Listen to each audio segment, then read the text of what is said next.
So I want to do a poll to start the stream. I want people to vote between e4, d4, and c4. And whatever move wins a poll, I will play for today's Title Tuesday. What move is your favorite? How about?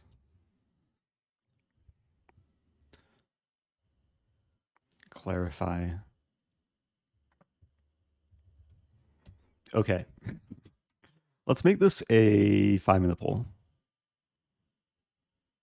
And start. With Magnus and Hikaru not competing, this is your tournament to win. Oh, but Danya's competing. MVL, Andraken, Fedozeev. There's still some strong players, but I guess the main competition is not present. Many thanks, Eric, for the content and hangs. Greetings from Melbourne. Oh, thank you, Capo Greco. It looks like E4 is going to win the poll after the first minute of voting. Almost 50% of the votes for E4. So if E4 wins, every white game I'll play E4 on move 1. And maybe I'll play a few warm-up games too. Let's see. So I'm joined, right? Okay, I am joined. That's good. Okay, let me try and start a game. Seeking games outside the tournament. Yes, I'm sure. Okay. And some new things here. Yeah, it seems like there's been some updates to the interface. Happy birthday. Thank you, MK Smoke. Yeah, my half birthday is less than a month away. I have to have some celebration for it. Okay. Let me warm up. Playing E4.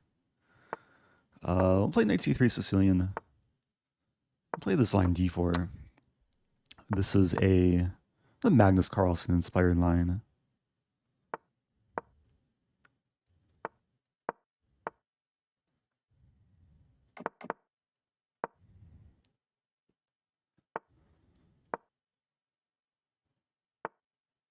I've not played one of these in a while though.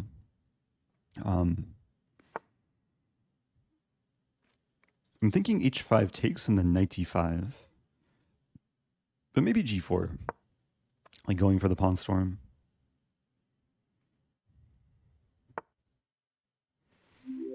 Wow. Okay, let's play bishop E2. Maybe H5. Yeah, H5. Why not? If takes G5. Like there's lingering ideas of Knight D5, maybe Queen H2, etc. Like Knight D5 here. Thank you, PD Boltak.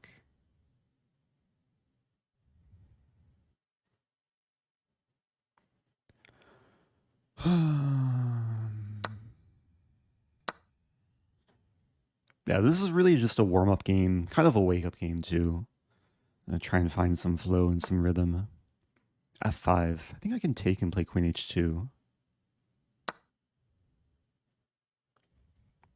mean, there's also... there's some fun-looking moves here. There. Queen H2... still looks better. But then King F7...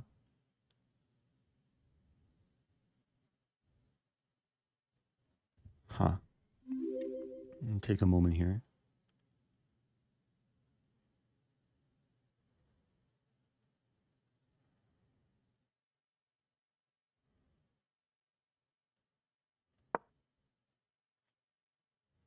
King F7 is coming.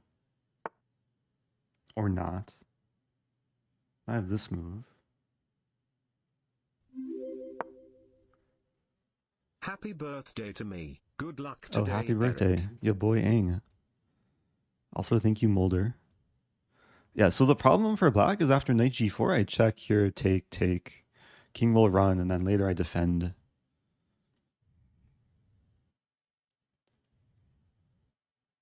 I guess in the very end, rook d2. Defending and preventing the fork. Happy birthday to my dad. Oh. Yeah, happy birthday to everyone who has birthdays or even who doesn't have birthdays. Thank you, Brick E4. Yeah, black would love to uncastle here.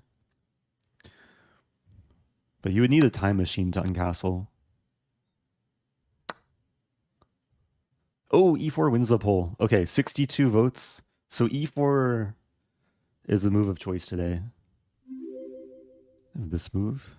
If years were 16 months, it would be 2 years of subbing today. Wait, I still have to figure this out. Take. I think I'll just play this.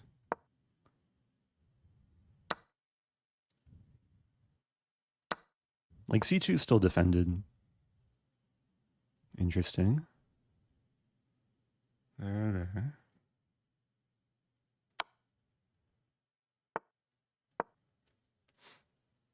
So rook h8, I play e6. I maybe could have started with e6.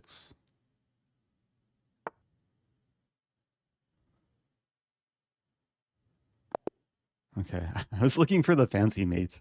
It was mate in 4. Because the rook will hang in the end. I should have seen this. Yeah, here it takes queen d8, queen g6. It's pretty brutal. Everything's pinned. Okay. Thank you, Tuesday's Green. That was a good start. Yeah, I played an opening I really don't play too often. This does it have a name? Chess.com just calls it Sicilian closed. But this is like a hybrid open Sicilian. It's kind of its own thing. Kind of like a check over. But yeah, this was popular in recent times. Not sure if it's still popular on top level. But Magnus Carlsen was one of the main innovators in this opening. Will you play Title Tuesday? That's the plan. I finally managed to spell Title Tuesday correctly in the stream title. Oh, except not Lichess. Sorry, Lichess. We're not on Lichess. Except let me make a Lichess study. It's a good reminder. Shout out to Lichess. I'm taking a small break playing on Lichess today. Where's all my windows minimized? Sometimes when I shake the window, it will make everything minimize. There we go. Okay.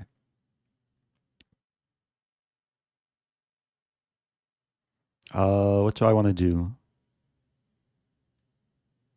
Lichess study.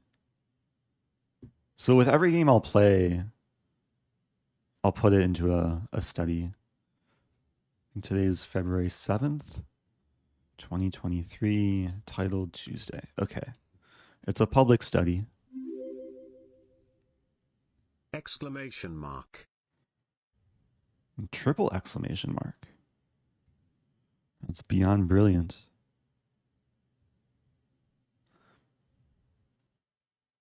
Do I play one more? There's time for one more. Let me start the prediction though.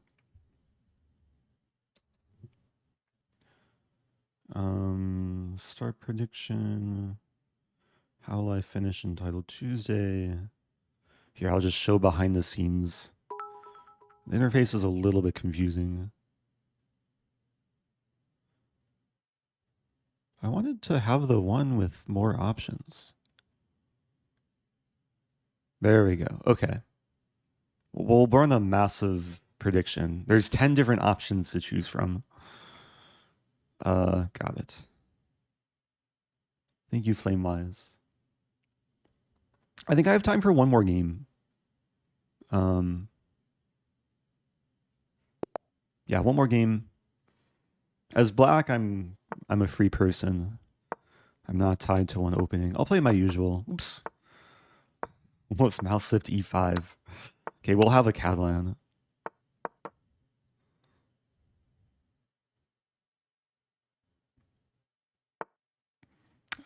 Yeah, Queen C1 is like I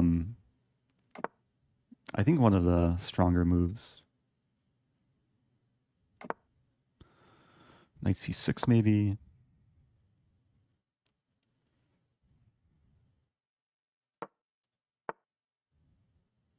Could consider taking. There's b5,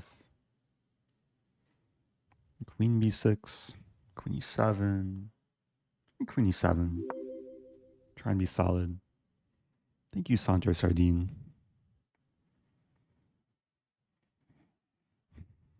Yeah, there's lingering tension between the pawns and between the bishops.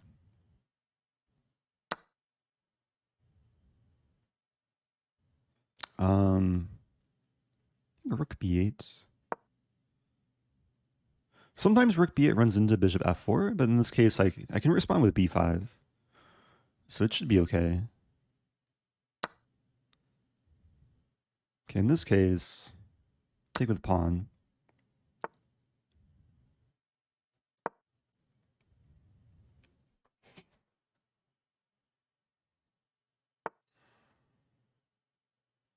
A little bit awkward to complete development, though.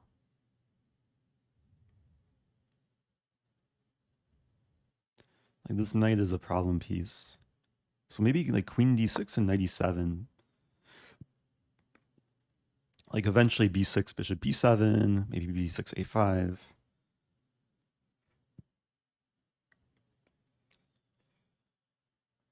So e5 is prevented for the time being. Or at least e4. Yeah, I'm just trying to achieve some harmony with the pieces. Okay, I think this is okay now. It looks passive, looks scary, like c6 is a bit weak. But just trying to complete development. Maybe trying to trade off bishops too. I mean, this is white's like most powerful piece. And this is my problem piece. I mean, white's dominating the only open file. But very soon, maybe I'll challenge it. I still want to play a5. There's some like h5, h4.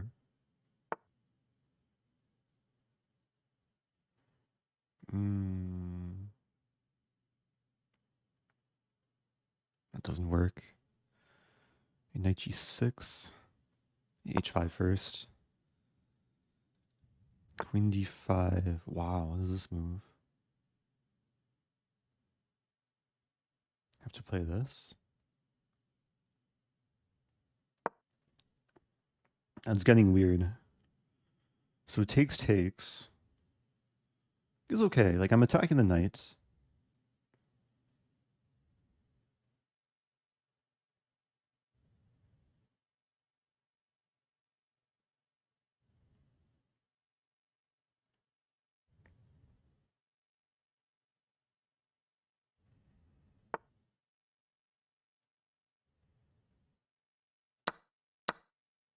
Ma.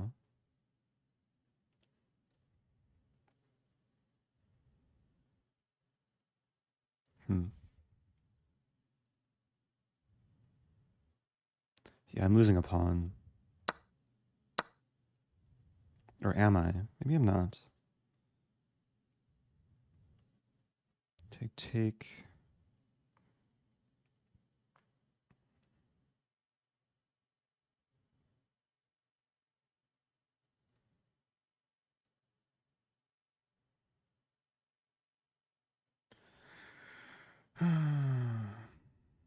Use a5.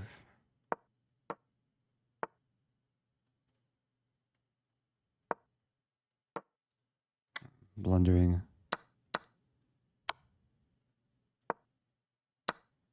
Yeah, this isn't good. Oh, good move.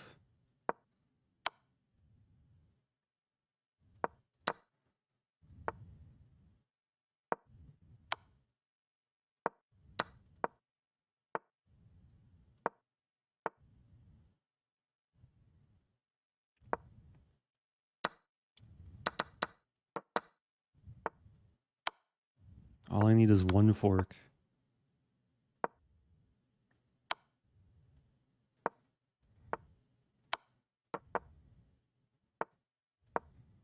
Don't trap my knight.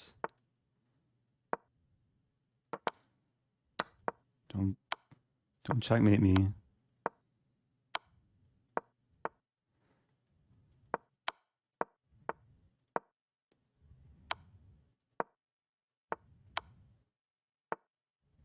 Oh no, my knight. Okay. Uh, okay. This is not yet part of the tournament. Gotta play that game. I mean, it was. I think it was foldable. It was one of these things about the Catalan, like kind of this nagging edge for white. It felt like I was close to equalizing. I don't think I was ever like even equal this game. I was always slightly worse.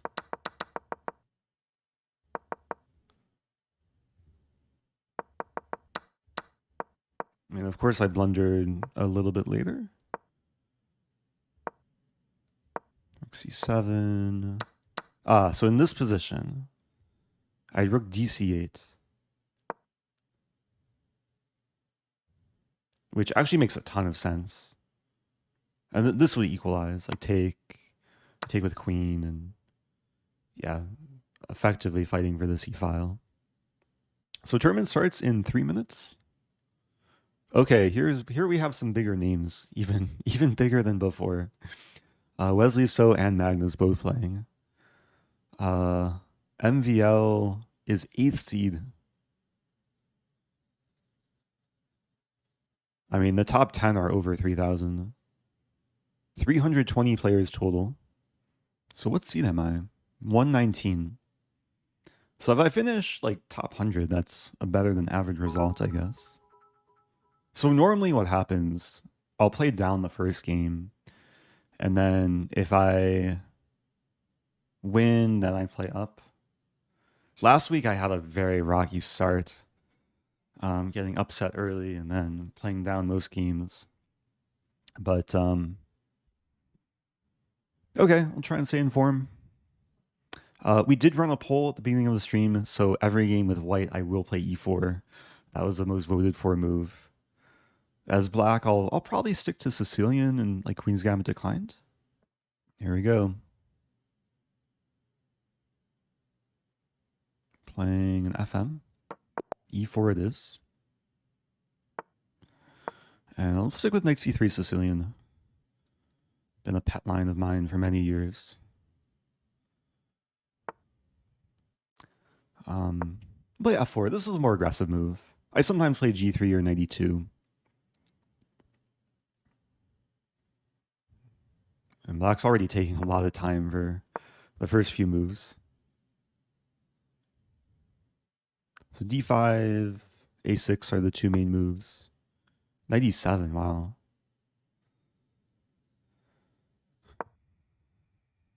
There's a funny idea here to threaten checkmate in 1.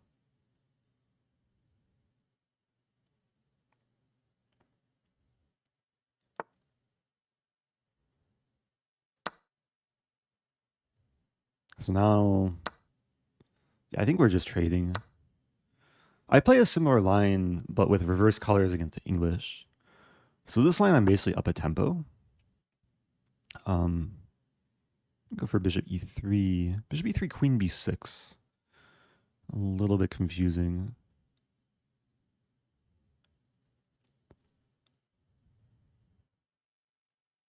Knight f3. Trying to figure out whether I can sack the pawn.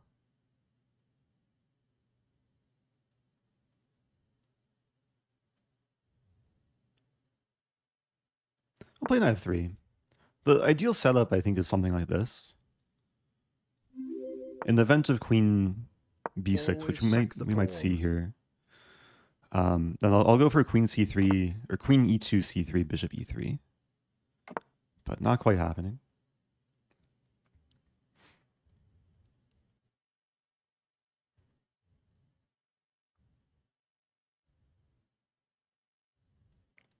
It's important to kind of keep the pressure on the clock. That's interesting. Bishop e2. I don't want to concede the bishop pair. Looks like I lose a little bit of time, but c3 will come with tempo. Kick the knight back. And then the bishop probably returns here. I still want to get this set up.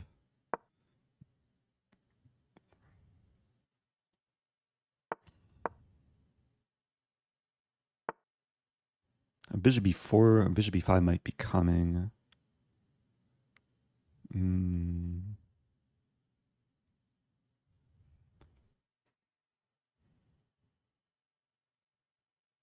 Debating whether to allow it.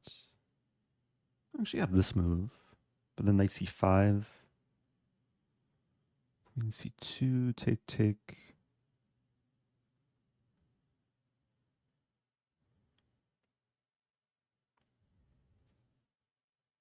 e5.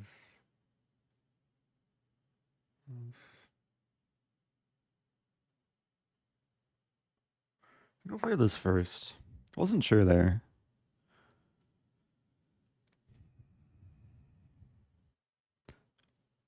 So bishop here, I have c4.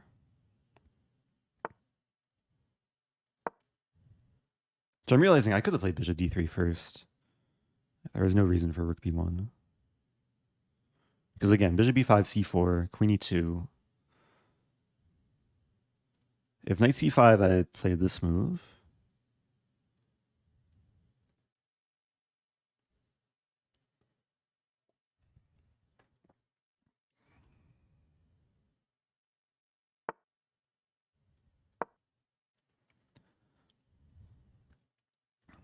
Bishop e3. I could play right away. And queen a5 runs into b4. I'm threatening b4 too.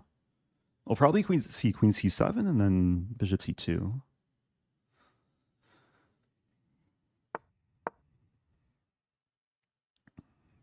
Some threat of b4, knight here, and then b5.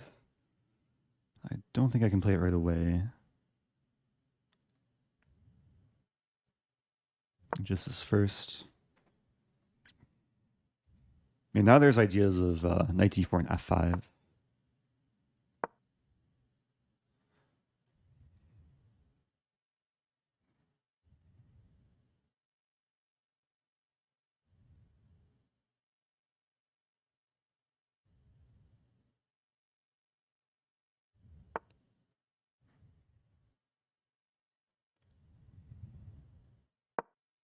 Okay, I think I'm threatening this and then this and then that.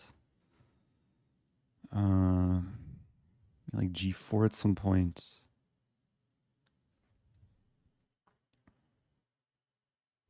h4 first. Induce h5. And then like rook g1, g4 is an idea later.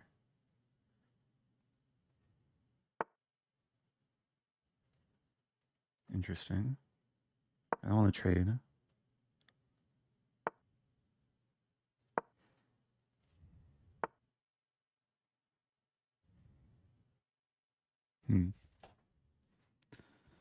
Take.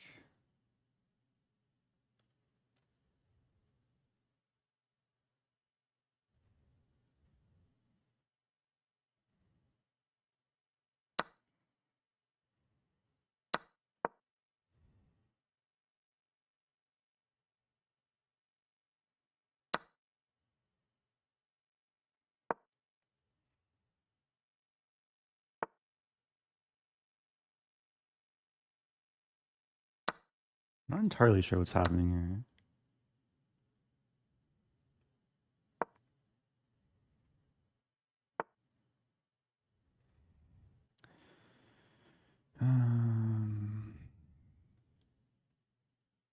That would be a blunder. Maybe this move.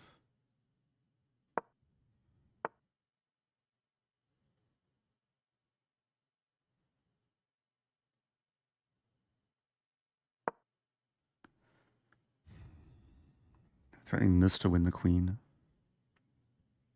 Also threatening this to win the king. Wait, there's two winning moves here. This is probably simpler.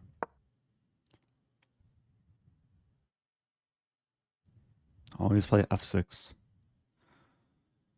Okay. That was actually a crazy finish.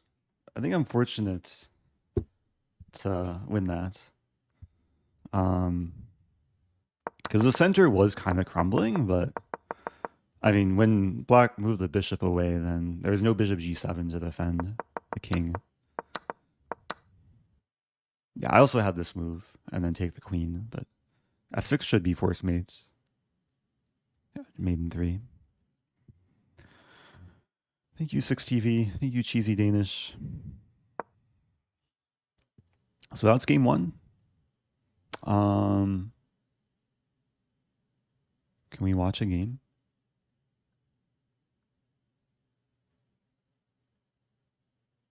Let's watch Magnus. Magnus drew! Wait, Magnus was losing too. Or was he? Wait, he was winning. And then what happened? He hung a bishop. He just played. Yeah, he just hung a bishop. Could Black have played for a win? Why not this move?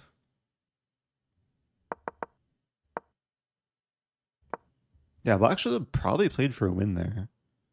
Although, given the time, given it's Magnus, and Black is winning objectively.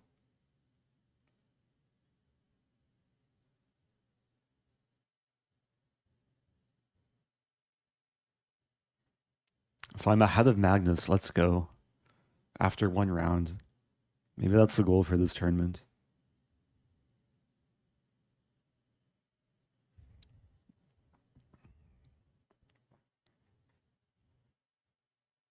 Yeah, it's definitely Magnus playing on the chess.com account. I'm aware that I think someone else is streaming from his Twitch account. But on chess.com, you can't really. It's against TOS, even for Magnus to do or partake in account sharing. Thank you, Suds.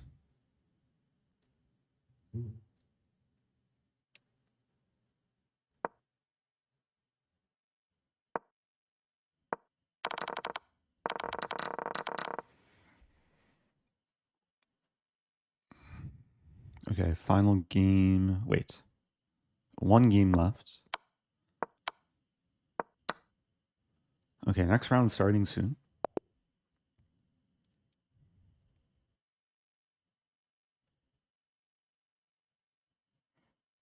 Welcome back to Gensh. Yeah, if you're just joining, Title Tuesday. Oh, playing Solemn Salah. I promised that every game I'll play E4, so we had a poll at the beginning of the stream. I'll play this line. I was actually studying one of Solemn's games in this line recently, like G6 B4. Who was he playing? He was playing against Kevin Go. Oh, it's crazy. I was studying this like 2 days ago. So there's two lines. There's takes and takes, but they usually transpose. D6. Okay, this is already new territory for me. But looks to be okay.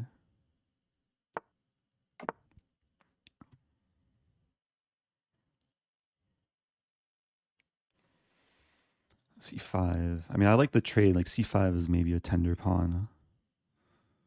Some E5 ideas. There's knight D5 ideas with C3, bishop E2. Black has to decide how to develop. I'm tying down the bishop. That's a move.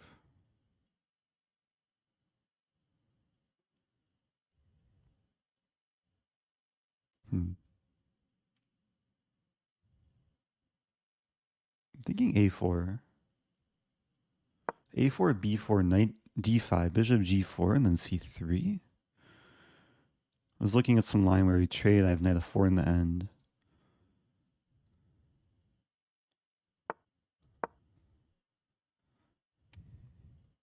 Getting kind of confusing though. Okay, knight E3. Okay, now C3 would hang a bishop, so let's not hang a bishop.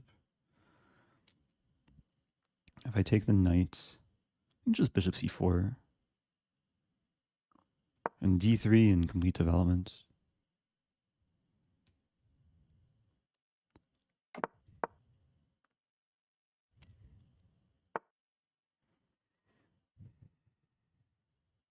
The problem is it's hard to remove the knight from D4.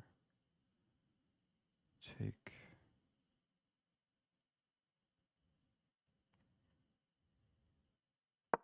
Some idea knight H2. don't think I mind the trade.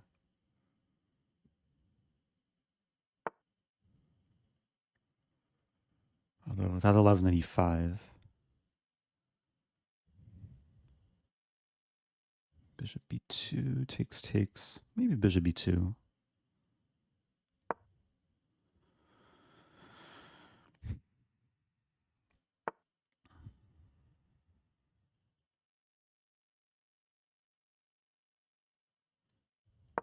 Okay. I'm trying to expand f4 ideas.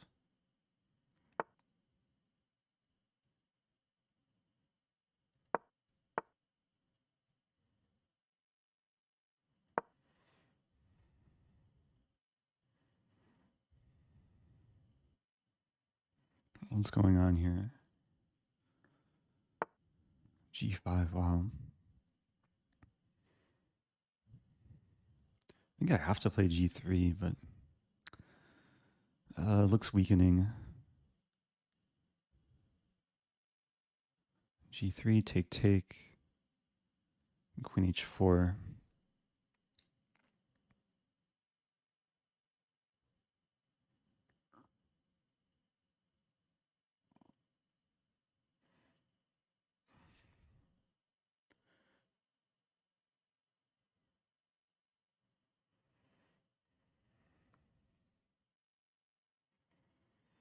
Queen h5. Take. Doesn't look good. g3, take, queen h4.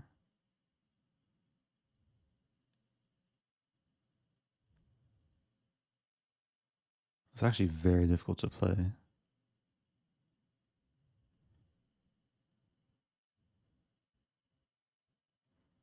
Try this.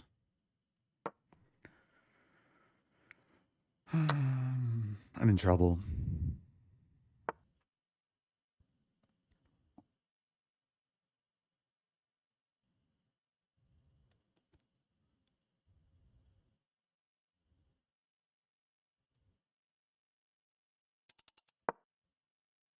I hung a knight. It's such a difficult position to play, though. I'm not sure where things went wrong. Oh! There goes my king. I was covering knight g3. That was a rough game. Let me bring this into the Lee chess study.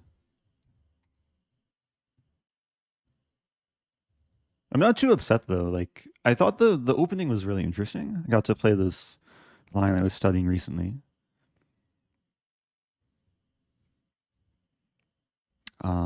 Yeah, this b4 move, not so well known.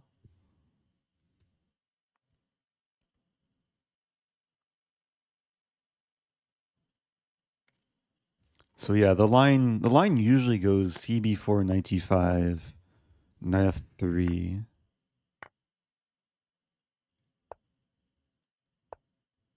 I'm pretty sure Solemn has a game in this line, but it's not in the database for some reason. Wait, Solemn Go Chess.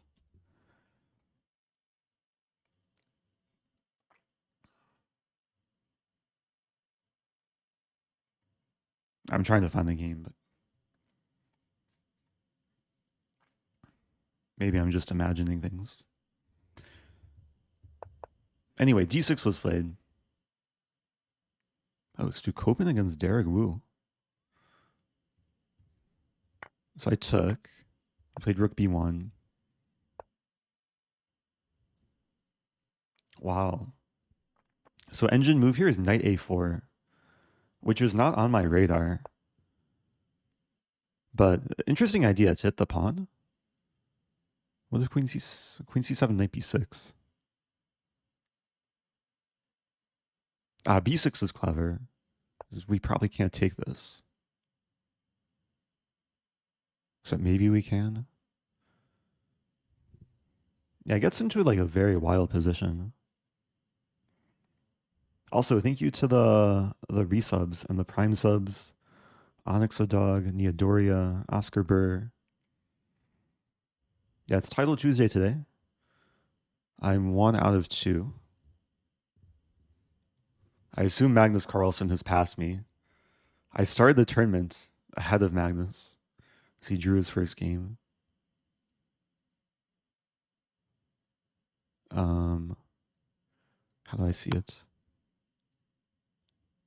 Oh, is this his game? Wait, what? Oh, no. Maybe he's done?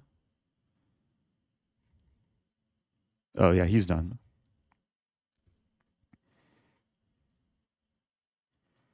And the game list isn't really loading. There we go.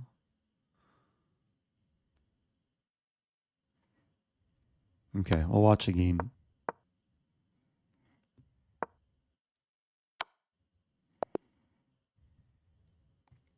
Ouch. Dimitri Callers.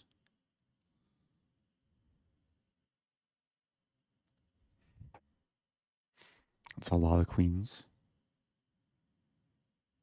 Yeah, all these games are done. Just trying to find a game that's going. Here's a game. Ooh. I think White's winning. Yeah, White's winning this. But as black, you hold on to the knight and you try and survive. Welcome back to Josh.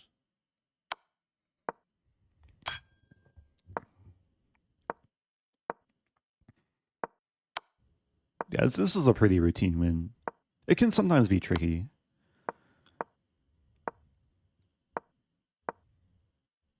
This wins immediately. White's actually having some issues here. Yeah, what are these queen moves? But the thing, black has to survive 50 moves.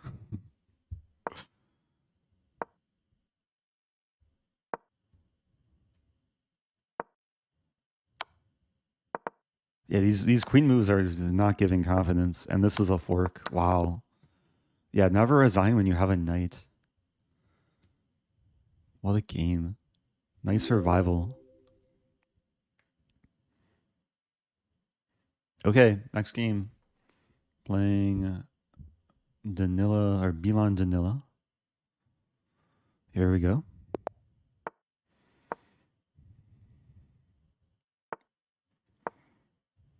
London maybe. Okay, Queen's Gambit. I'll play A6. Pat line these days.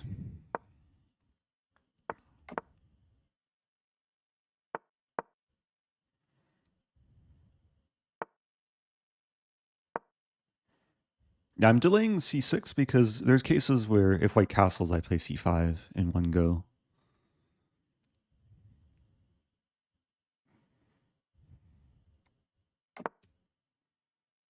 But now, actually now, I'm still delaying C6. It will come eventually. So there's two plans here. There's a rook B1 minority attack. There's also this plan, knight E5 and F4. And usually the way I respond to this is to go for trades involving either knight G4, sometimes knight D7. So I just want to trade off some minor pieces because it's a little bit cramped for black.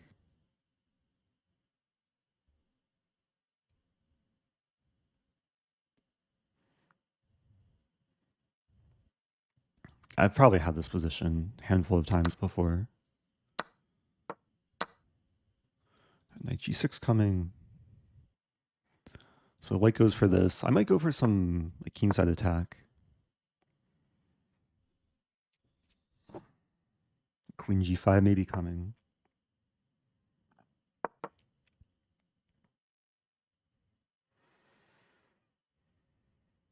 Up a minute.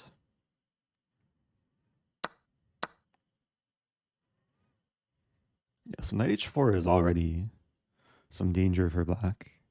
Because G3, Queen F3 takes, and then rook E6 to G6. Apologies for the messiness of my arrows.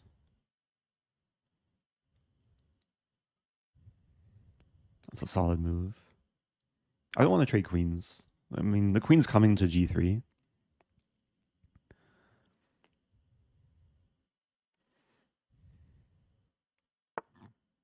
Still some ideas of lifting, bro. Maybe starting with this.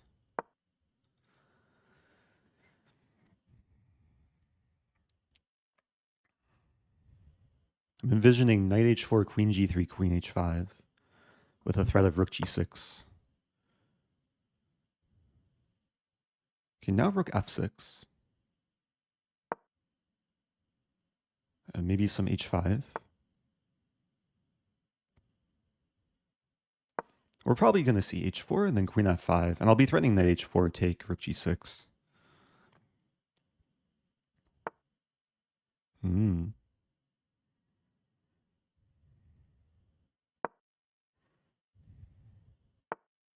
Okay. I think it makes sense to take once. Open the file.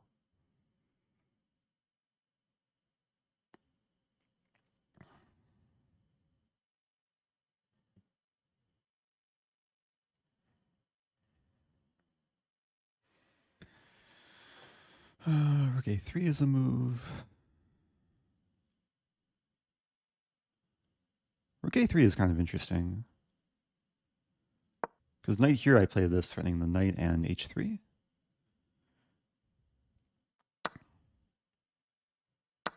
Okay, allowing rook b8, king h7. I'm envisioning a scenario h3, queen h1, knight h4 with unstoppable knight f3. Always have to be aware of this check.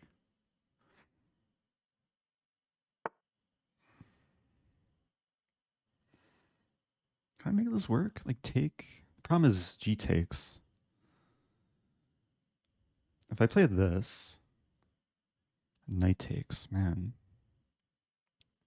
It feels so close to working.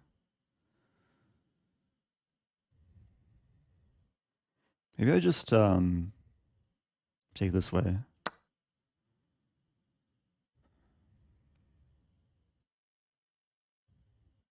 The rook's already well placed. Queen f5.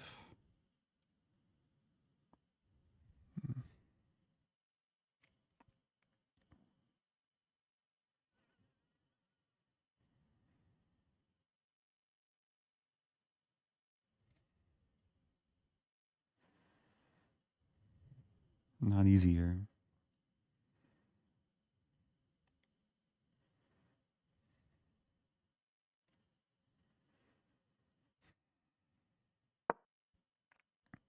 Envisioning this and then king h7 threatening this.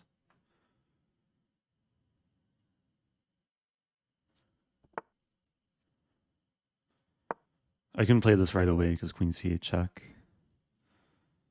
But now I am threatening this. A long distance pin.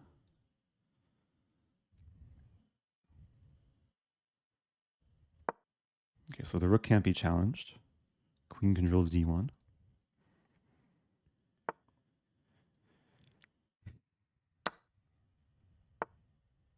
I could force a queen trade.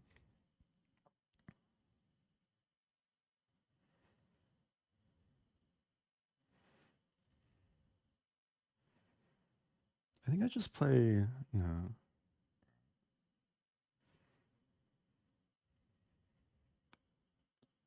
Check.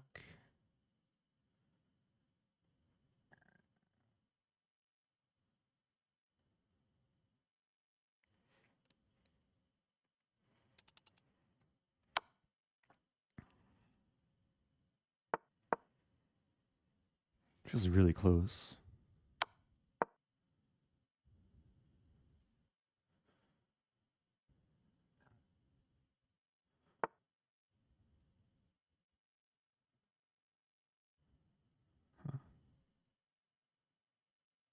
Running this now.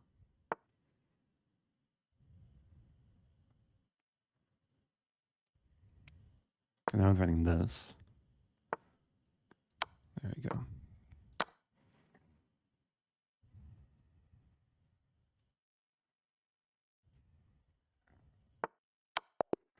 Okay, that took work. Oh, sorry about the layout. Um, I forgot to switch scenes. Sorry about that. I hope people could still see the game. Maybe just not my opponent's time. Um, Sorry, I wasn't looking at chat. 'Cause I appreciate the people who were trying to tell me.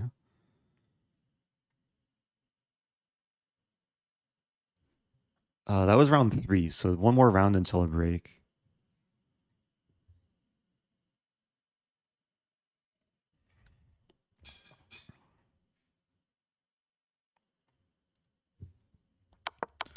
Dekench asking about queen g5. Move 32. Queen g5. Wait, where's the comment?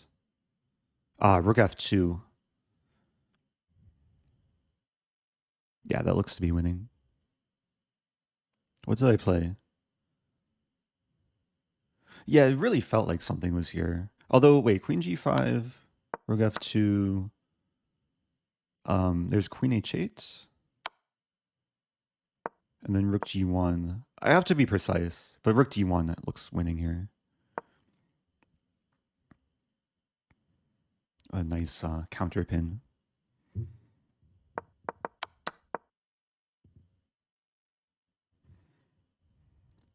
This is a prize tournament. I don't ever win prizes in this tournament though.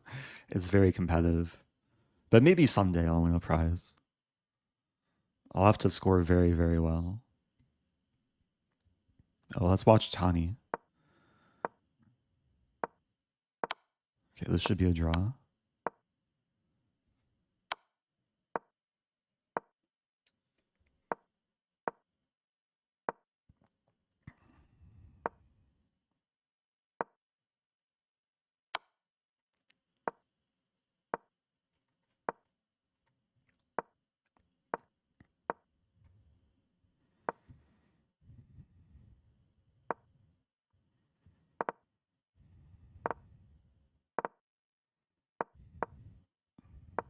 Not sure who's playing for a win. Probably white. The thing is not really a way to make progress. Although I had this like very similar position once in a tournament game. The pawn was here defended by the bishop. I somehow managed to win. Like chase the king to the edge and create some tactics.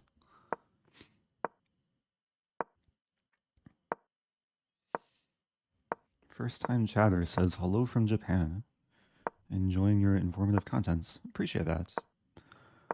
Never been to Japan, but would love to go someday. It's one of the top countries on my bucket list.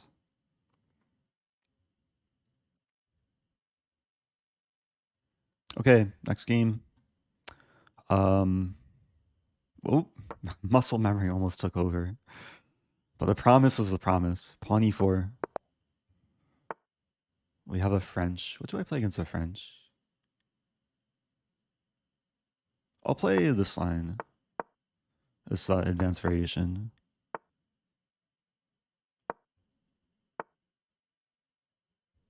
Wait, what is this line? Um,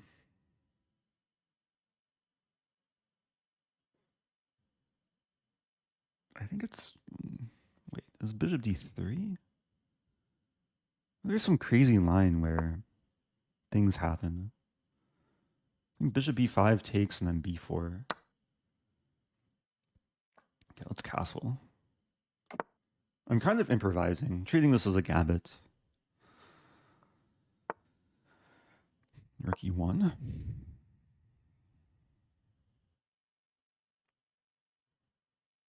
So bishop c5 is usually met with b4.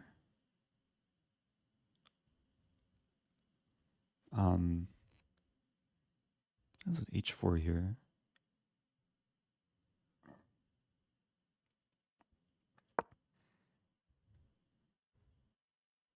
Yeah, this move looks random, but there's cases where the pawn wants to come to h5.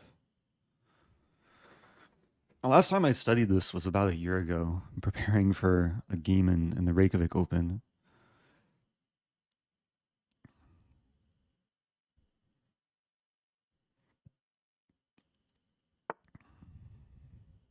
Okay, I'm pretty sure I'm just take here.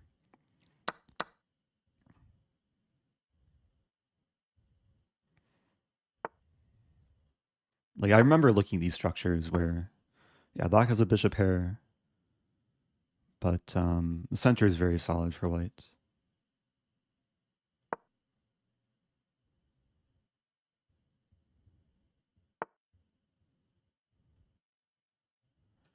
B4.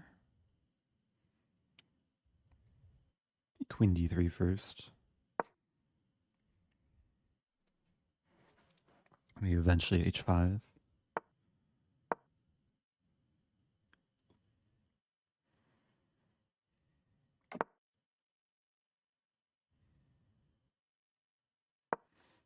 Trying to improve the setup. So B4, I guess. Allowing knight C4. But then knight F4. Maybe the rook can swing over.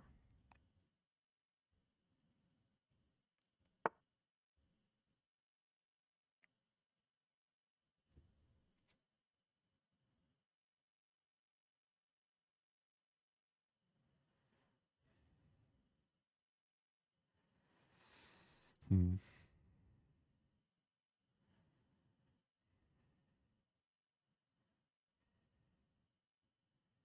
Have to take.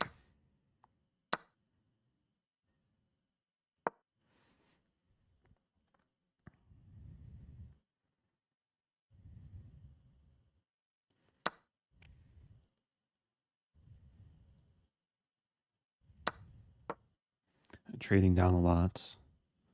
And black's probably for choice here. Although it's imbalanced. I mean, this bishop is not the best. This knight probably wants to maneuver to E3.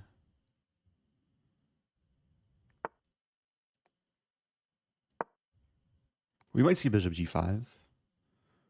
I probably don't take, probably just play this.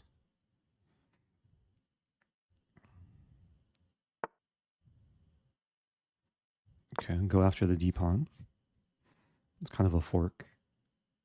Rook C3, it's more of a fork.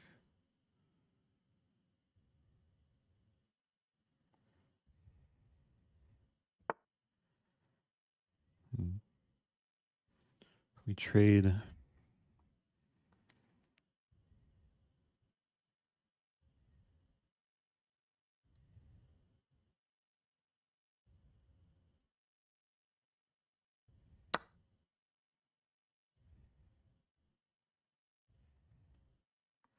And bishop A3 is a move.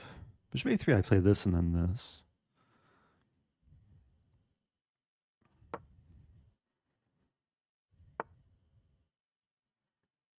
Mm-hmm.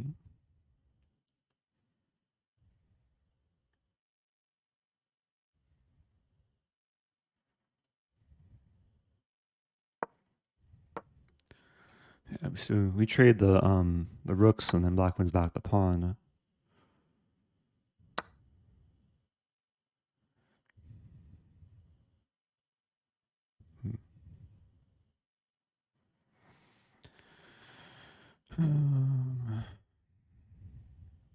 Maybe just this move.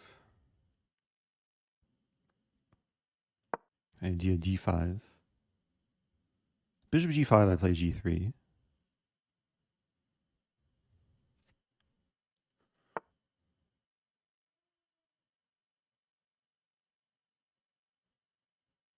Take and.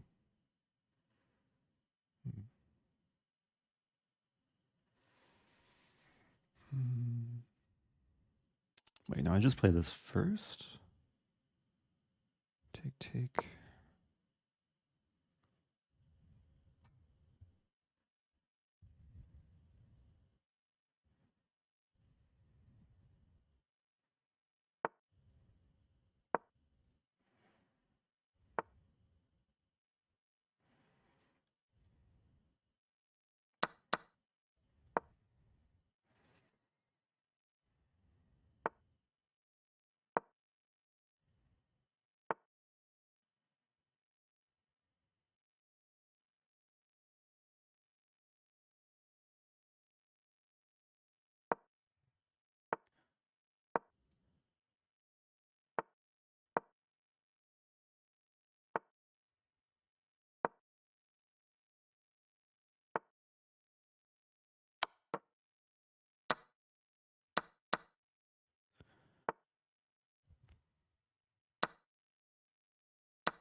It should be winning. Imagine.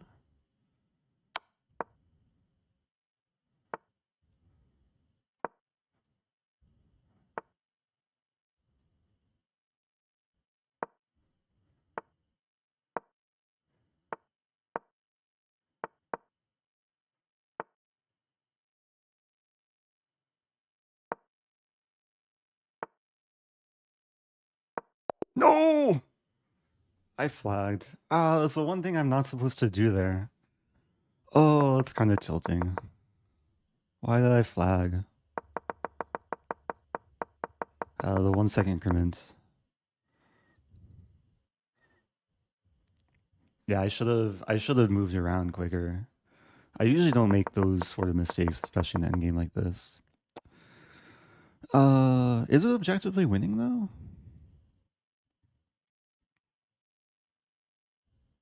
Is there no table base? There's no table base. Okay.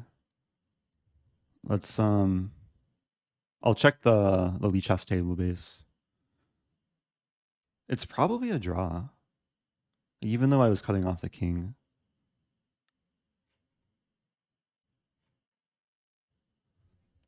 Yeah. Was it winning earlier? Also, we have a break. That's probably a good thing that there's a break.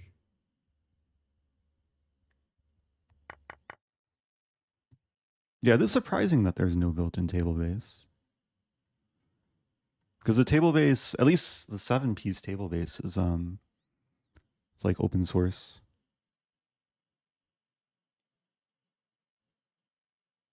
Explorer? No. It's just openings.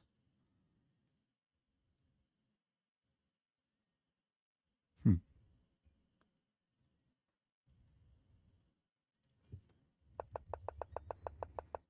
What to do? Black actually defended well there.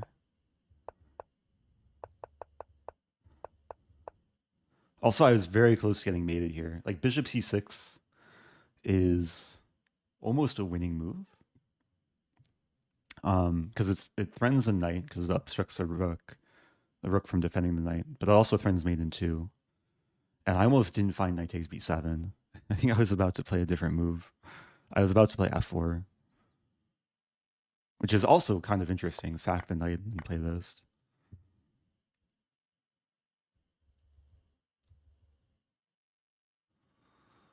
It was a nice game too.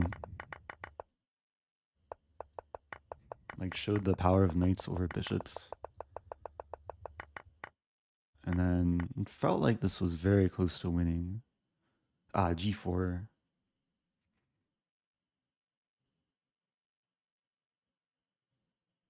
Yeah, G4 just holding on, then king will come in.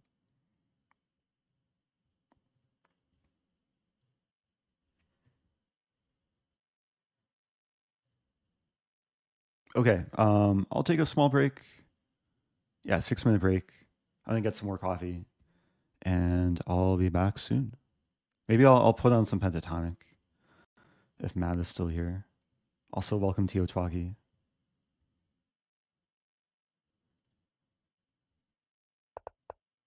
Pentatonic. Okay, BRB.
Okay.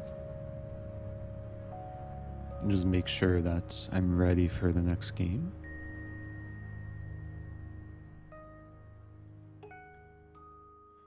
I have a lot of tabs open. Just close all of these. Okay, there we go. Okay, 2 out of 4. Still a ways to go. Do you have scenes like Lee Chess, chess.com? I could show behind the scenes. Yeah, this is my chess.com scene. This is my Lee Chess scene.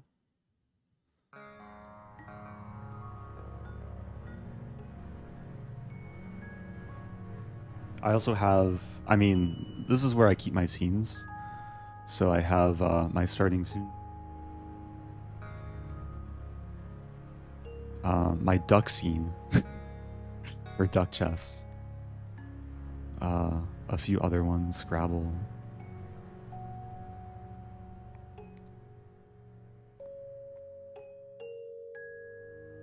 It's Streamlabs OBS. I might switch to normal OBS soon though. Streamlabs can be a little bit clunky. I switch scenes just using my mouse. Like I click back and forth.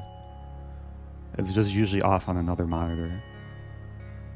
I have a Stream Deck, but I haven't gotten around to setting it up.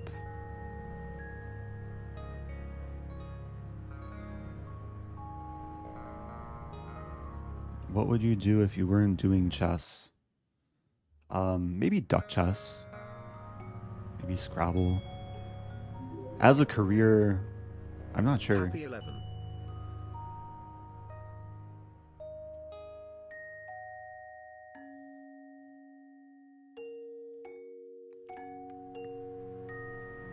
Oh, happy 11, Choco Roku. Oh, Choco Roku was asking, why do you always stream during class time? Yeah, apologies for my stream times. It can be hard to satisfy everyone. One more thing I wanted to check. I just want to check the opening of that last game.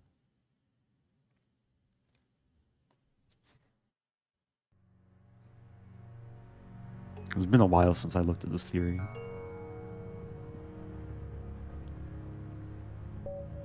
Because there's a line bishop b5. I was going to take and play b4. And yeah, this is actually really good for whites. Is there a game? The game hasn't started yet. Yeah, this is a cool line because takes and then king f1. And we don't even need the engine. Even though black wins a pawn here, the queen is tied down to the bishop. And it's like really awkward for black to resolve the fact that eventually the bishop will be attacked. So that didn't happen in my game. I castled. And then we followed some... Yeah, MVL against Pongratov. H4. So it's still theory. And bishop f5. Engine will give a small plus for white. Nothing special, but... Rook e3. Interesting. Rook e3 with idea to later play this and then this. Or this.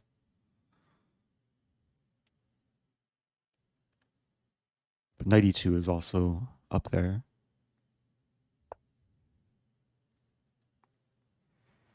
Okay.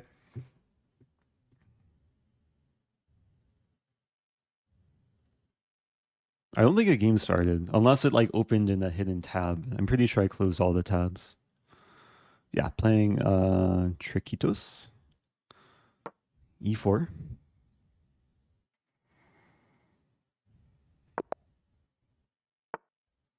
Hey, we have a French. Okay. I was just studying the French lines. Wait, I've been white the first 4 out of 5 games? Is that true? I think I've only been black 1 game.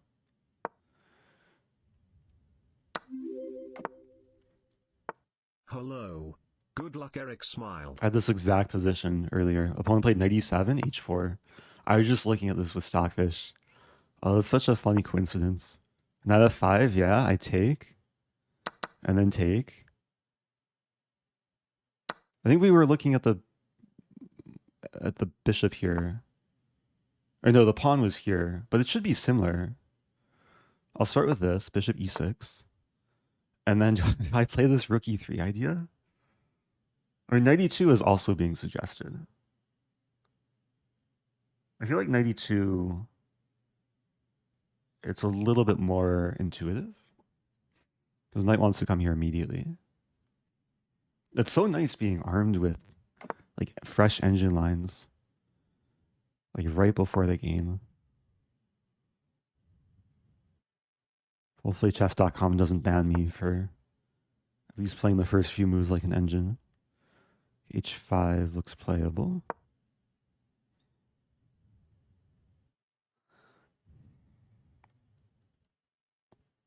Yeah, castling is somewhat of a surprise. I mean, it is maybe more typical in the French when the center is closed. It's still a small surprise.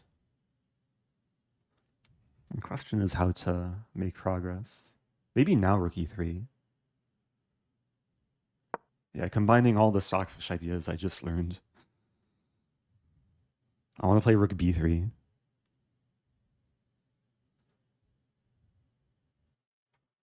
This is not a move I would have come up with on my own.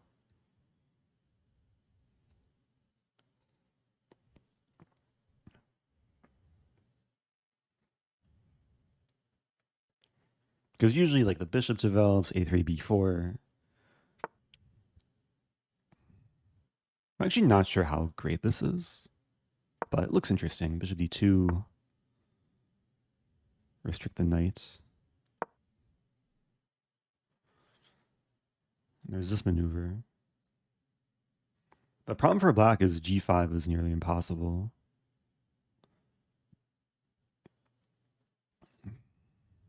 Yeah, do I want to take that? Probably rook c3. But then bishop e4 is not playable.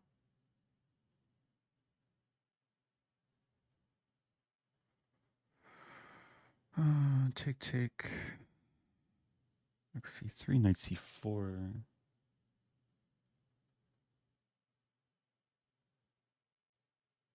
I think this is okay.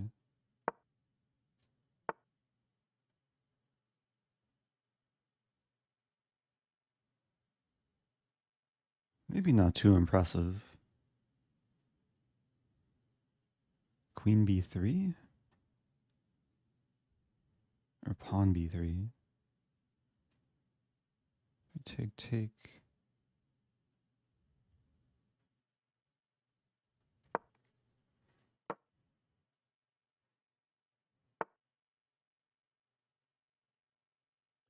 Knight's coming to b5. I don't think that's so damaging though.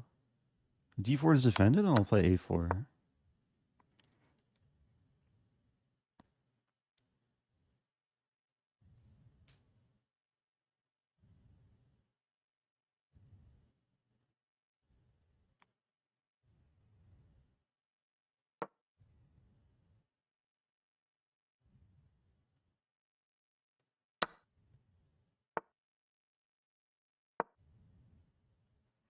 So I'm over defending a4 because I want to play this and this.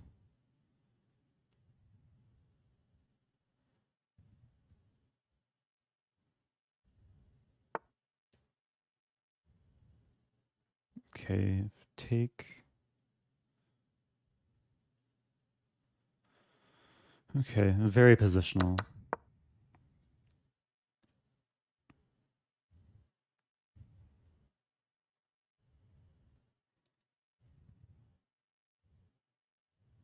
And I would hope the knights are better than the bishops. Bishop a6 is some idea.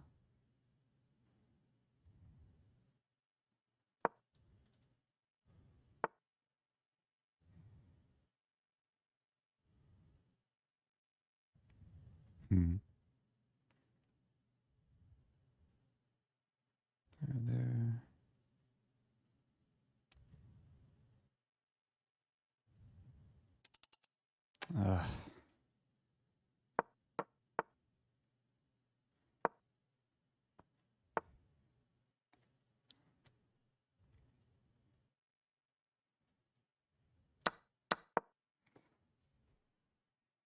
Time issues again.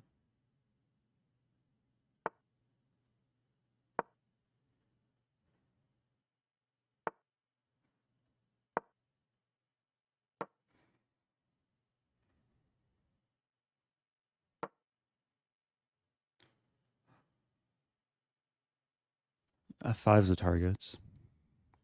Might see take taken G6, but then H6 falls. But then B4 falls.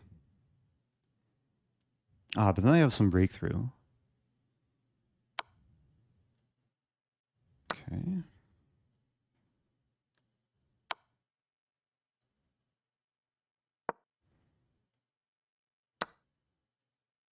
Uh-huh.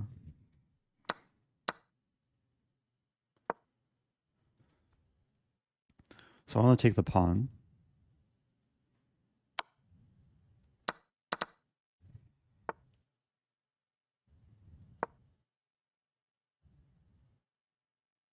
This might fizzle out.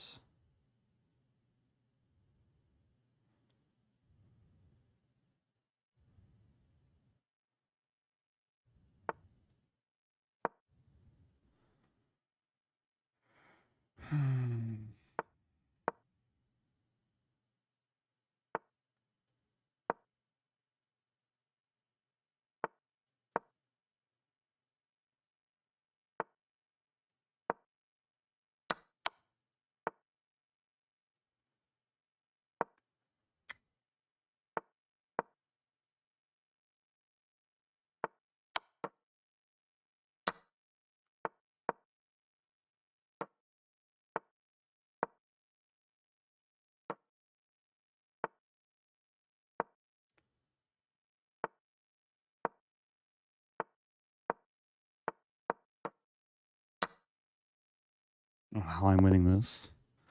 Okay, somehow I won that. Oh man. I learned my lesson from the previous game and didn't flag. Oh man. Yeah, I feel like I was in trouble somewhere in that game. Uh, I mean, the position like opened up completely, and then like this is where we see the bishops flourish. Also, there is this move. Oh, but then G3. It seemed very close to losing. Yeah, knight e5 would walk into G3, or would walk into bishop H2, which is why I played G3. Okay, this should have been a draw. I think all black needed to do is clean up these pawns. And the bishop guards the G pawn. Okay, what a game. Add this as a new chapter. Okay, so rook e3 again. I played knight e2. I knew rook e3 was a move, but yeah, I didn't fully understand this actually. So the idea is knight a4. But what is the knight doing on a4? Like, what if black just castles? Also, why is the engine not loading? Will it load here?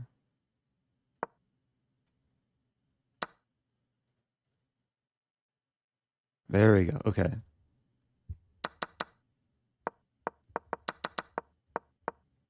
So this position. Rook e3, castling. Oh! Okay. Hey, I can pre-move this the first move. Okay. New opponents. Ajedrez Inteligente.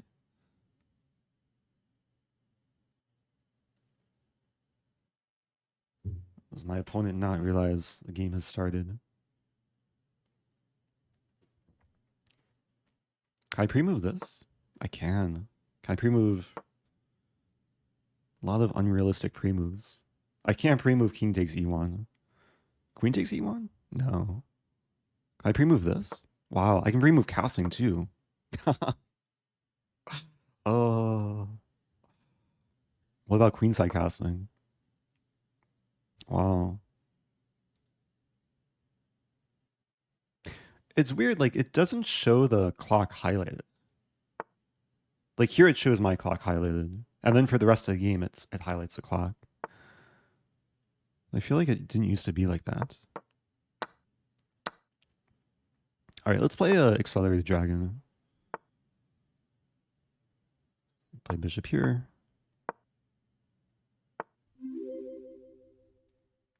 Best of luck. Trying to remember the line. Some like e6. E6 rook e8. Maybe rook e8 first?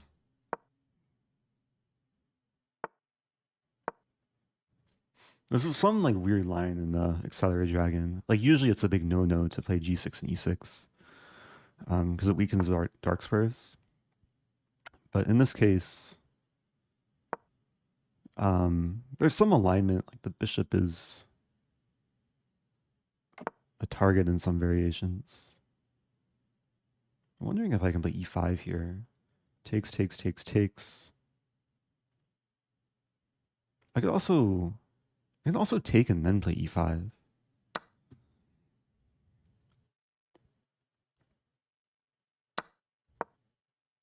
I mean, this is just a trade, but maybe it leads to some small edge.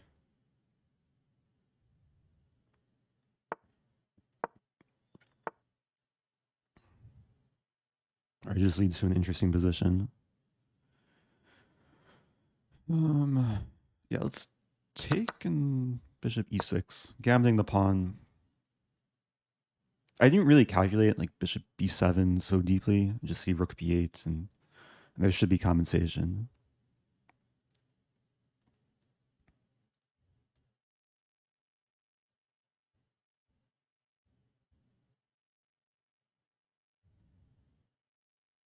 Although rook b8, this rook could have been in some trouble.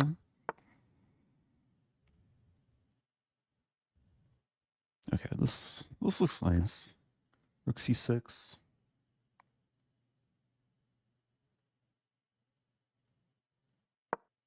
Yeah, I'll go for the triple up. Holy cow. I mean, goose. Holy Happy goose. 55 months, Happy Mr. 55 Rosen. months, Rafrica. Subbing at tier 2. Welcome back. Yeah, let's pile up. And maybe this move. Thank you, Alex Wiseman. I want to play a5, b4 and trap the bishop. We might see b3.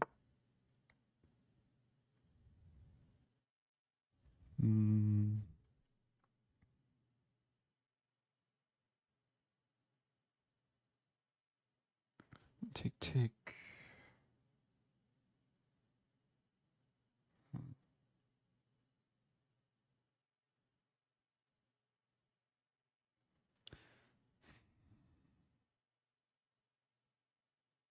Maybe this first. I'll eventually play a4.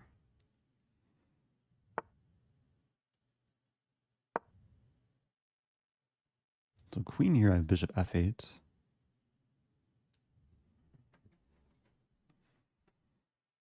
Some rook c3 ideas.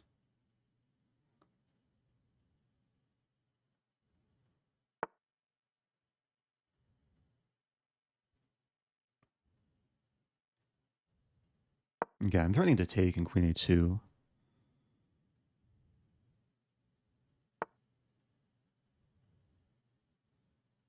Uh-huh. Take.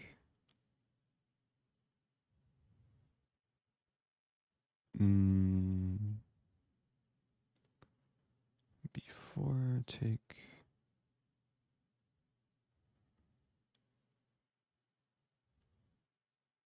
And maybe start with this. Then takes.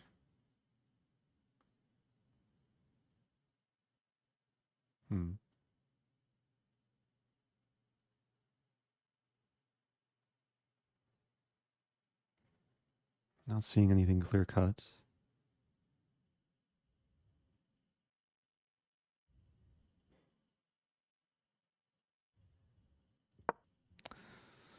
Going a little bit wild here.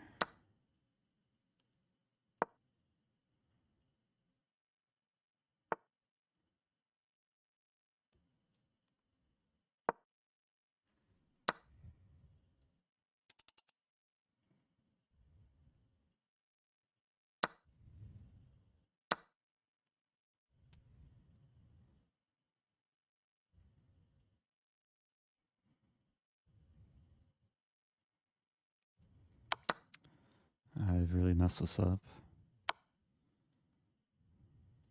Maybe it's still interesting, though. It's still interesting.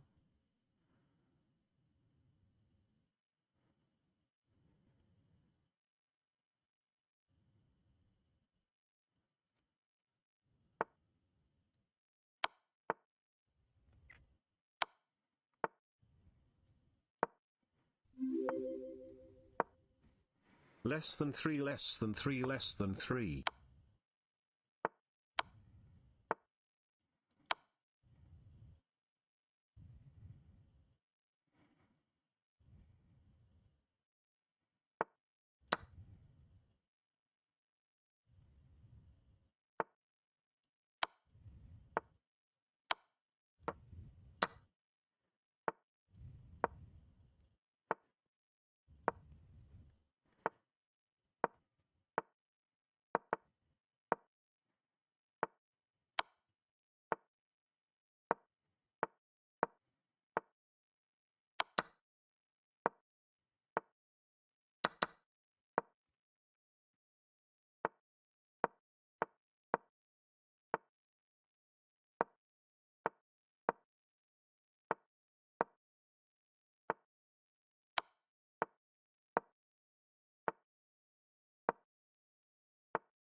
It's so hard to gain time.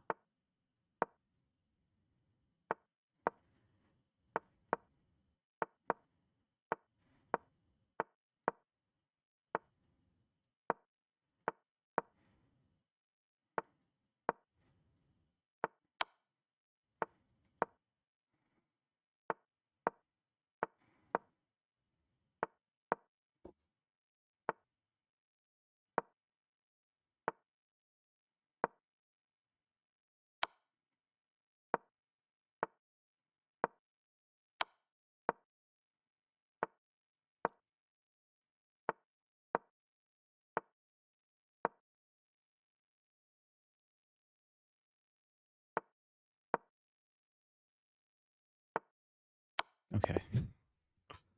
It took me a while to spot the mating pattern.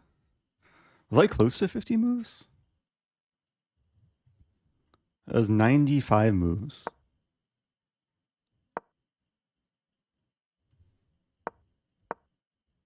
Yeah, we were 12 moves away from the 50 move rule because the last pawn move was move 57.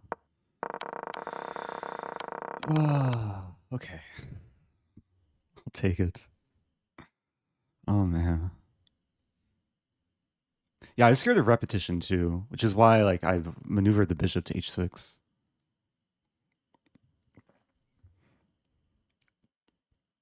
Okay, so I'm 4 out of 6. I'll probably play up next game. Not so long of a break.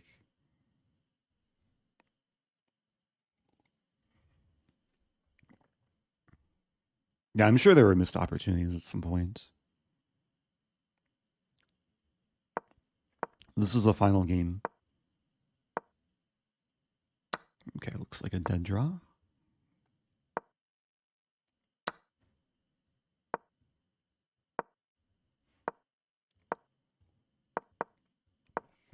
So I've been white 4 out of the 6 games. So I'll probably be black next game again. Oh yeah, I wanted to check the rookie 3 idea. Let me close out these tabs first. Where was it? Rook e3. It was here, right? What's wrong with the engine today? Here we go. Castling, knight a4. Just knight e2. Yeah, knight a4 seemed a little bit artificial. Oh, h6. Oh, okay. Playing Marcus Harvey.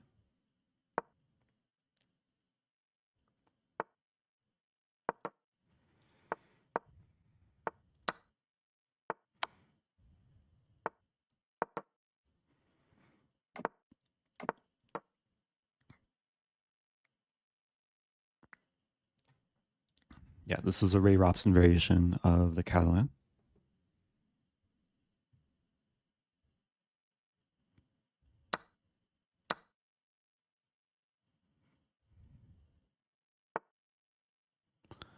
'95. I had this recently. I didn't check it. And Queen c7 is a move. Trying to remember the game I played recently. It may have been yesterday in this team battle. It was actually the first game I played on stream yesterday. I had the same position, and the game went takes, takes, takes here. This is going a little bit differently. So I have rook.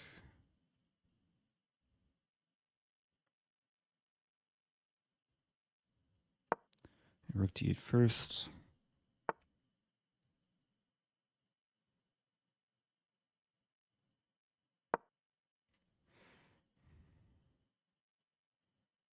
So queen c4 is not playable because I just take the knight. Knight c4. I was thinking b5.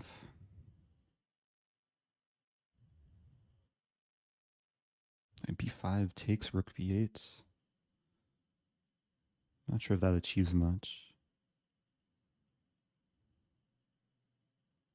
Maybe rook b8 first.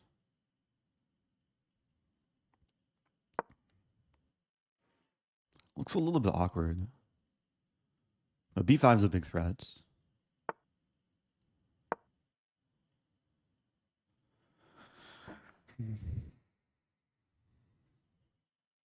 Yeah, white's pieces are kind of in the way of each other. I mean, same thing with my pieces. Wait, what? Some bishop a5?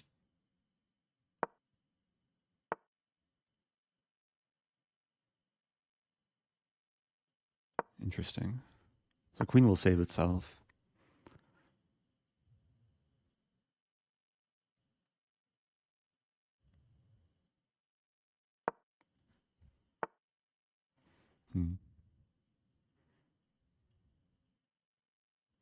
Bishop b7.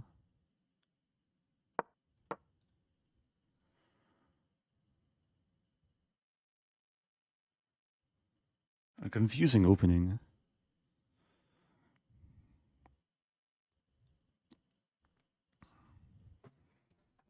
I'm feeling more comfortable here. I take knight g4.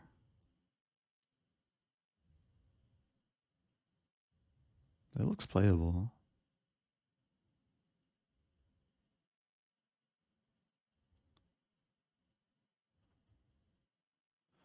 The issue for white is after it takes here, not only threatening the rook, but I'm threatening to take and then knight e3.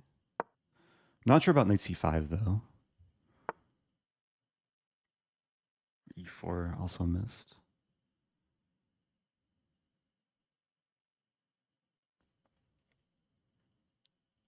Play like rook c8 first.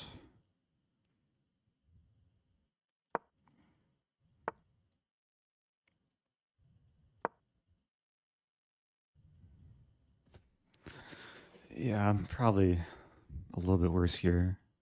Still interesting.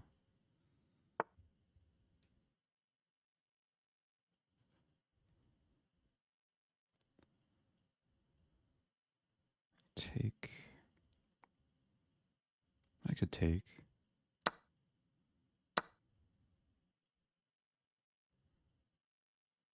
Hmm.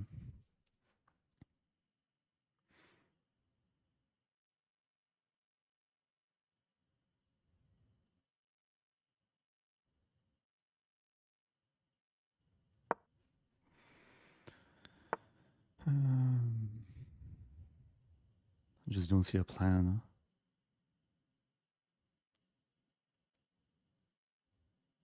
Just chuck the pawn.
Hmm.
Let's go.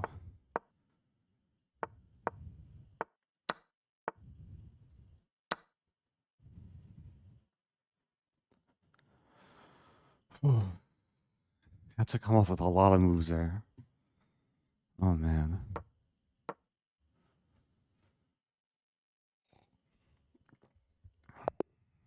Okay.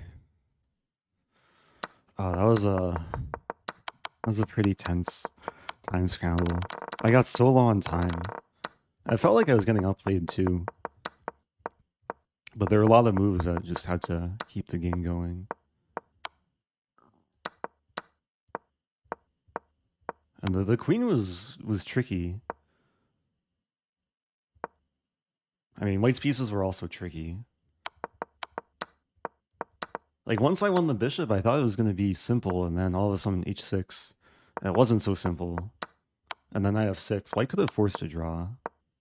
Although maybe I had knight g7 actually. Man. Okay, so I'm 5 out of 7, I think. 5 out of 7. Had kind of a rough start, but okay, doing above average. And there's tournaments in the past where I've ended 5 out of 11, so can't be too upset. Think you mad? So Duda against Shigalko. This is a classic draw. Like White can just passively wait. Oh yeah, I can show the standings. Where's Magnus? Oh, Magnus is at 5.5, so I'm half point behind Magnus.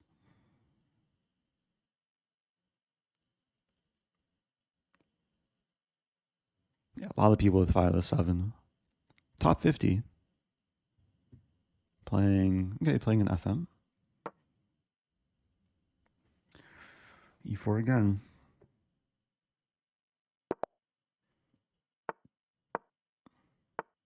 Oh, Degensha's gonna be so happy. Degensha was just asking for Ponziani too.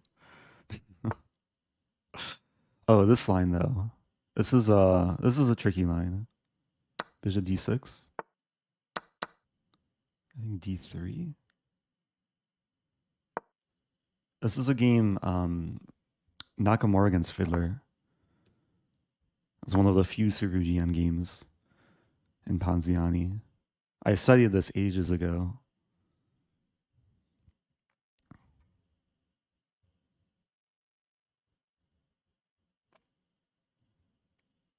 Yeah, I think it's too dangerous to take the second pawn.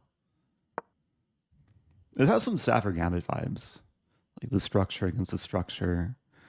But this is a bit more sound for black compared to Stafford. Maybe take with knight. Just to unleash the bishop.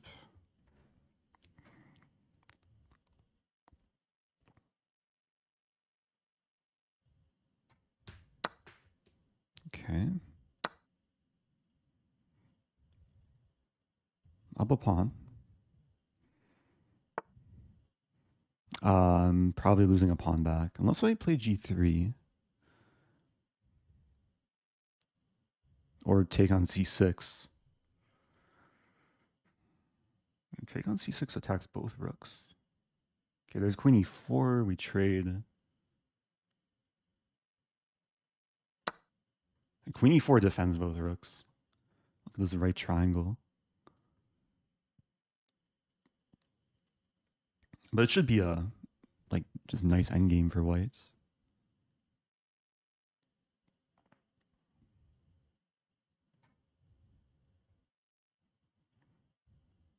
I don't see what else black is thinking about here. Is there a different move? Rook e4 maybe? Rook e4 take. There's no way that works.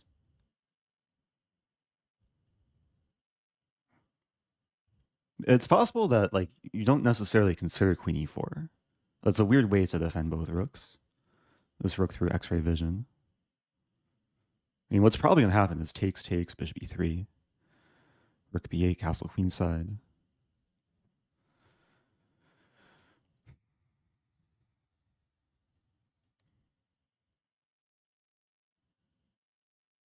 I'm confused why. I mean, thinking for so long, you're going to find queen e4.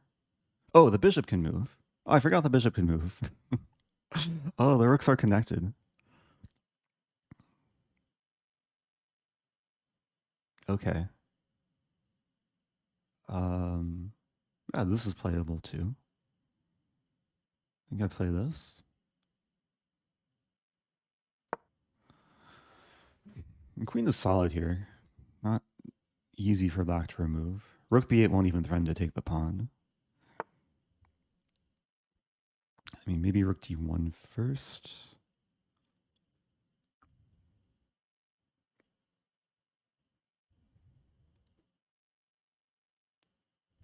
Thinking h3 actually. Kind of a safe move.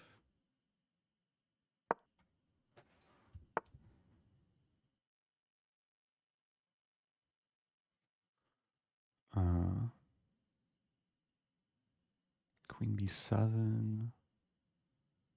Queen d5.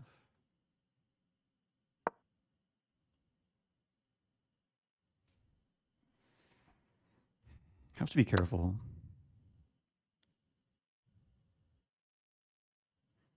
And castling queenside.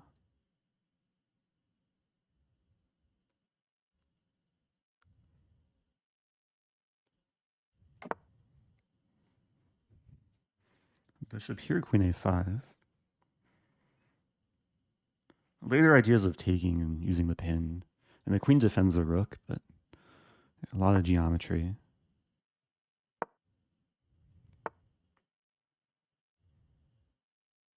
Wow. Can I play g3? Play bishop g5 maybe. Bishop g5 might save me.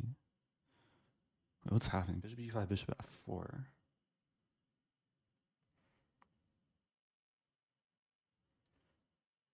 Just king b1.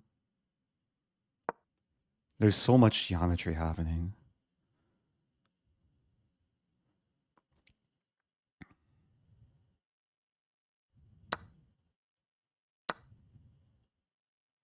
So I'm still attacking the rook.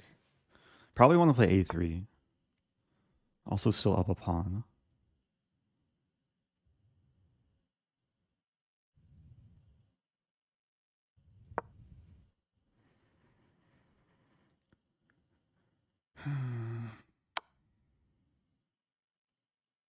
That's a good move.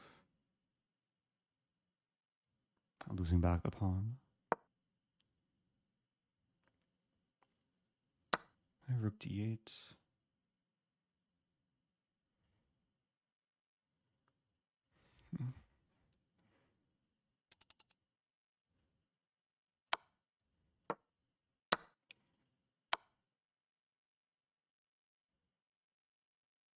Oh no, I'm just getting mated? I'm just getting mated. That's so sad. I thought we were gonna play some endgame. Wow. Rook d8 was a really bad move. Although I should have, I guess I could take this rook, but then it's not good for white. That ended abruptly. That game was only 24 moves? That felt like a marathon. Also, it felt like I had a good position. Yeah, bishop g5 was a cool response. I wonder if there was anything better.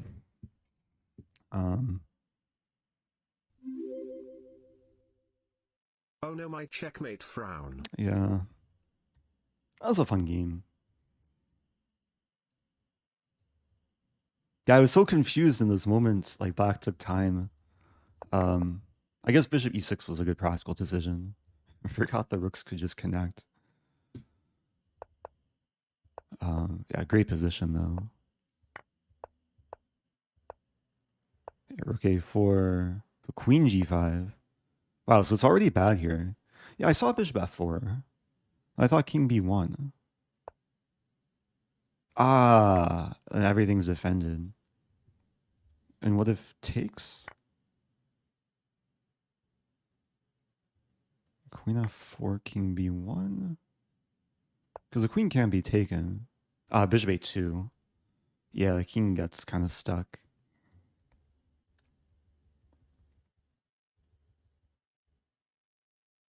Yeah, what to do?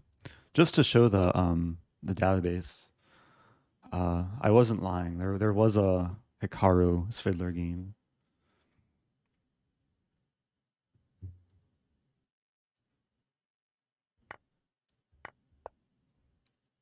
And we were following it actually. Bishop e2. Oh, you're following exactly the Hikaru Svidler game. Yeah, when I first started like researching Ponziani, this was one of the first games I looked at. It was like one of the top rated games. And there's some video on YouTube of them analyzing their game for like half hour afterwards, and it was so interesting to like hear their thought process.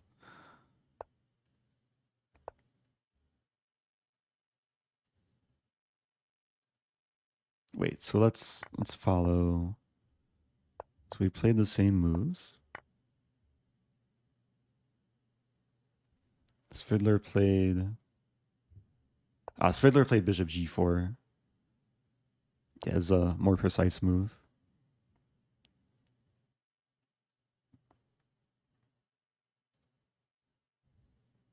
Yeah, it's one of the sharper lines. Not too many people know this exact line at f6.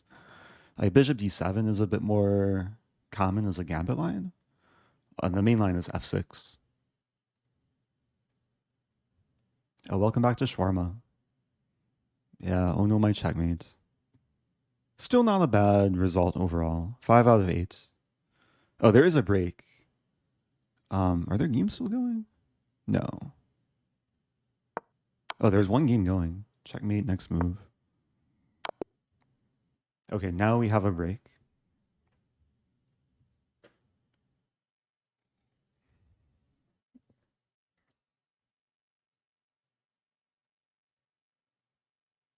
Question about middle game dragon bishop blocked by your own pawns. Yeah, sometimes bishops. I mean, if you're playing the dragon, you should not. Generally, don't play e5 to block your own bishop. So sometimes the issue can stem from earlier, like anticipating what's the best harmony with your pieces. There's cases in King's Indian where you fiend Keto and then it's blocked, and then yeah, then the bishop's like inherently bad, but you try and get counterplay on the king side.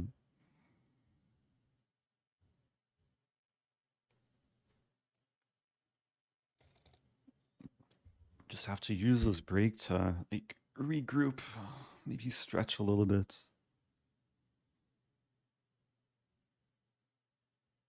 But yeah, I can spend some time like just trying to address questions in chat.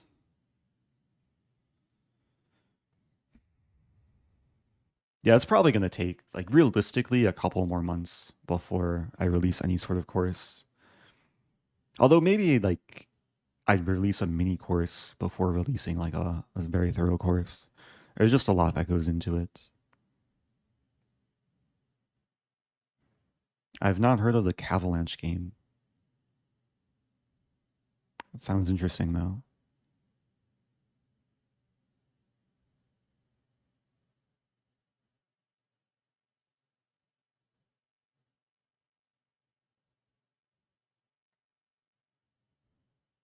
My tournament in Norway will start in a couple weeks.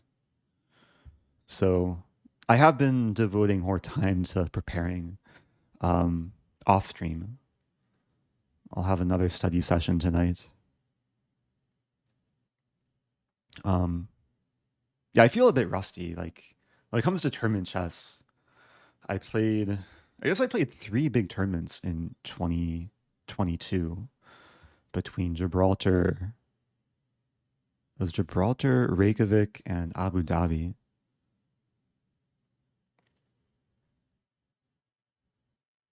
Yeah, this year, at least so far, I'm planning to play this event in Norway and then the Reykjavik Open.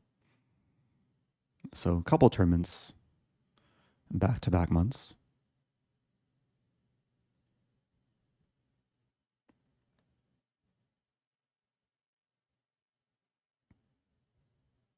I'll have to find the website for the Norway tournament. It's some, yeah, it's a very strong tournament, but the website, it's not like the usual chess results, like some very specific link.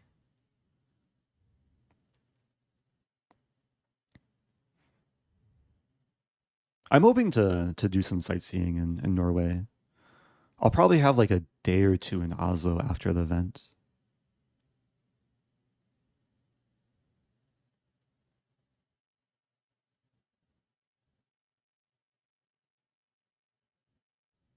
Do you study from books or do you watch Gotham chess like the rest of us? Yeah, I learned the majority of what I know about chess from the internet's chess teacher. I do like watching Gotham chess. Um, like even though he probably caters to more beginner audience, it's still super interesting to see his approach to like teaching and making things entertaining, like just having high energy. Oh, thank you, Halvard. Finding, yeah, this very obscure link.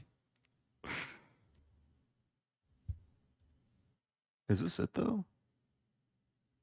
Yeah, participants.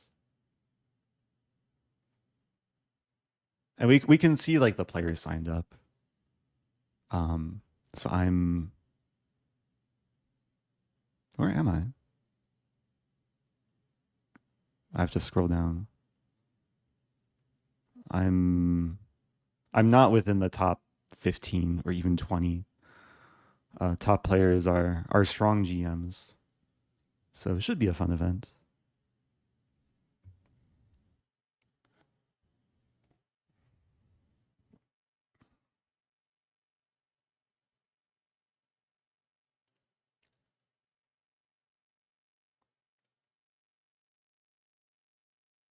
Oh, Halvard might also play. Oh, that's cool. Let me know if you play. I actually don't know too many other people in the tournament.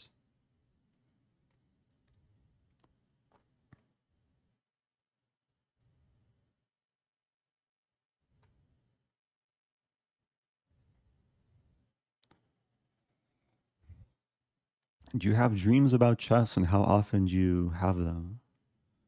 I'll dream about chess more so like during a tournament. Um, I'm very bad with remembering my dreams, but during tournaments when I'm like spending up to 10 hours every day playing like serious games, then then they're more likely to like creep into my dreams. Okay, I'll play e4.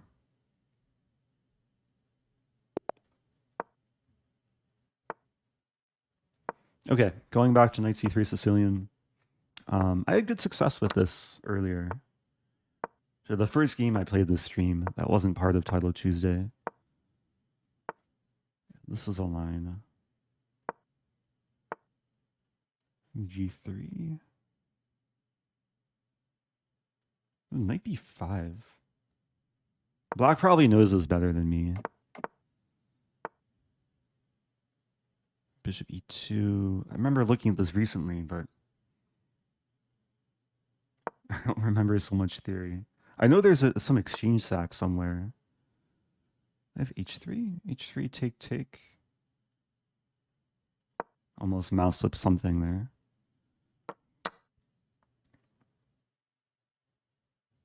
Okay.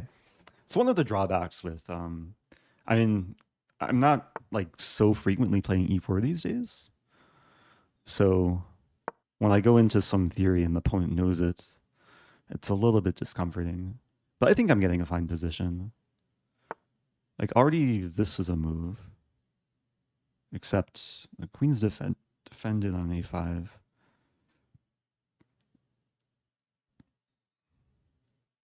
Could play rook f1. A lot of alignment here between various things. Like the position is ripe for a tactical explosion. Wow. Again, could force a queen trade. I think just queen d3 though. Queen d3, knight b4, queen f3. Like these pawns are defended. This is a one move threat. This is, at least so far, oh, could run into trouble though. Take, take, take. I think it's okay. And there's lines where the knight takes, takes, takes, takes, takes here. I think I'm okay. I'll have the c1 square and then I'll be threatening mate in the end. The queen bishop battery. In the meantime, I'm threatening to take and then win f7. And this piece is a defender, but also attacker. If I get the chance, probably want to play a3. Actually, if takes, I probably just play a3 immediately. I don't even mess with those lines.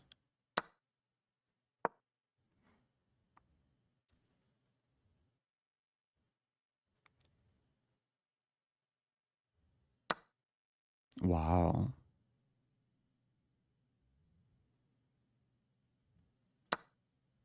Like, I don't see the point. I think black just forgot f7 is hanging. But even so, yeah, this looks great for white.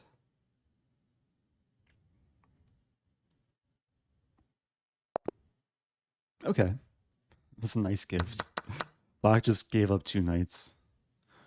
Uh, okay, I want to do something. Um, I want to do a little bit of research, and there's a story behind this.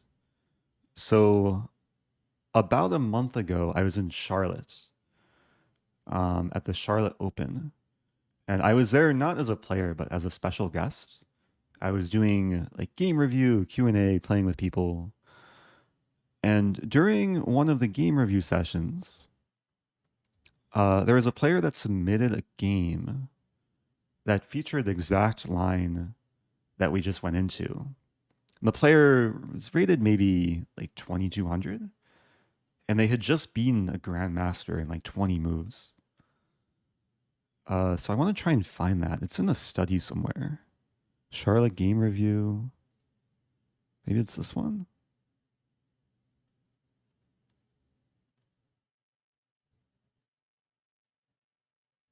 I'm not sure how well I titled these. I think it's this one. Yeah, we just have first names here. But playing white was a grandmaster. And I guess I'll look from. Wait, let me take this game. And let me also take the game I just played. I just want to compare the two because they were very similar lines.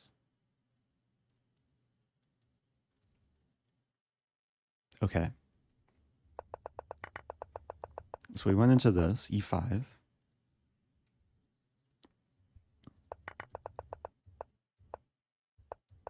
The same line. So there's some trick that if e5 is played too soon, then knight b5 is very strong.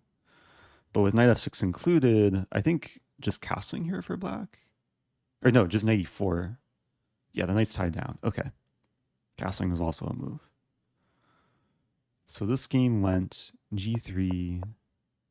Knight d4 first. And there is some line with an exchange sack.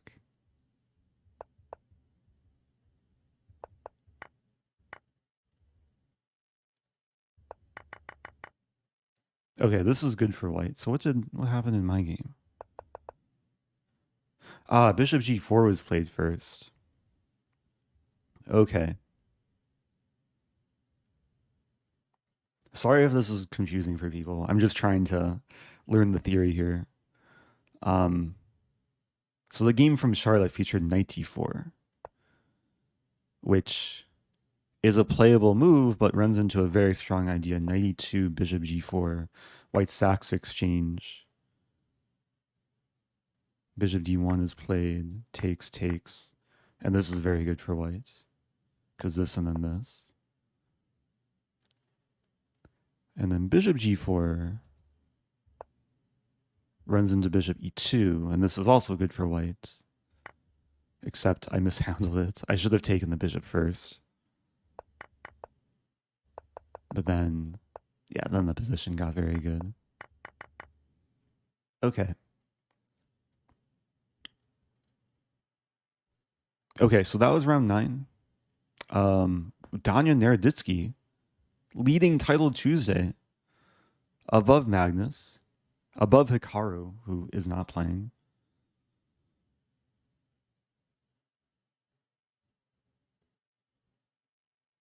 Where is Magnus? Control F Magnus. 6.5 out of 9. I have 6 out of 9. I'm half point behind Magnus still. Not bad. That's definitely not a good score for Magnus for a tournament like this. Nice. Top 50.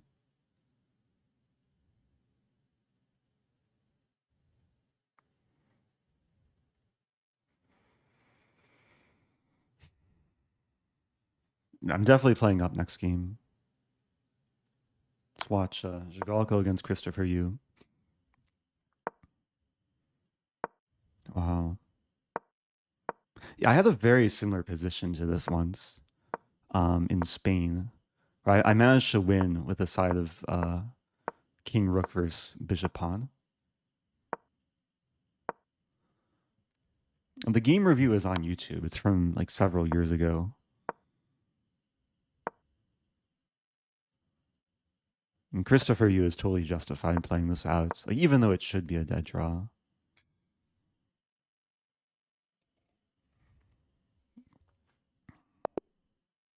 Oh! What happened? Christopher Yu lost on time. Jigalko won. I wonder if that was a server issue. Or maybe, I mean, maybe it's the same thing that happened to me. Was it connection? Excellent connection. Oh yeah, Christopher is from Papua New Guinea.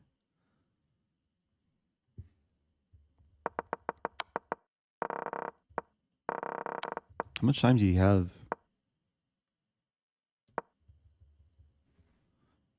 What to do? Okay, next game. Playing Grandmaster from Azerbaijan.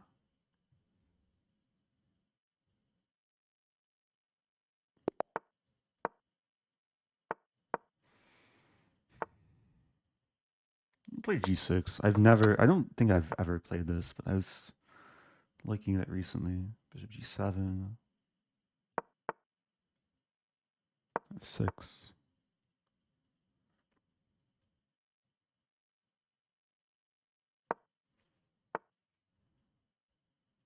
I'm taking time because this is very new for me. E5, H6. Like I learned this line literally yesterday. Can't let Bishop H6 happen. And now Carlsen has some idea B6. And Knight H2, yeah. And I believe Knight F8. After the game, I'll tell the story of how I'm learning this. Bishop E3. Bishop E3. I think Knight D4, Bishop E6. Are we we're following the Carlsen Caruana game. Or Caruana Carlsen from 2018. I think it was the first game of their match.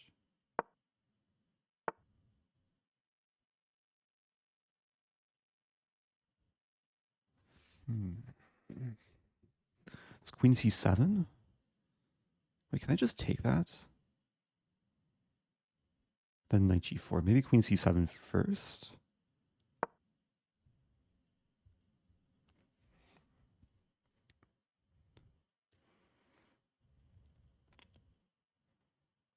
The idea is to castle queenside here.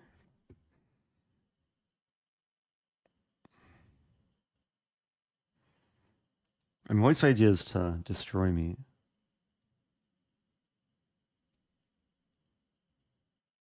But if I can castle and just get the king to the queen side, should be safe.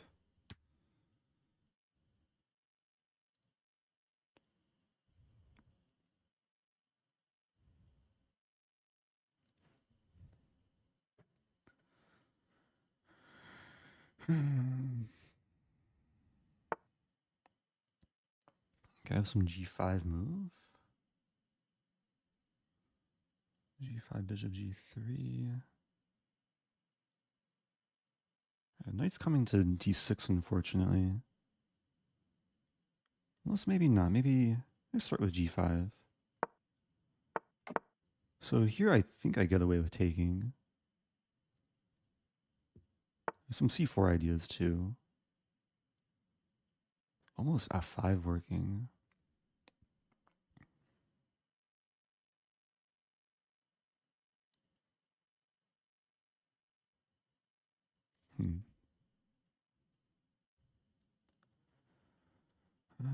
Take.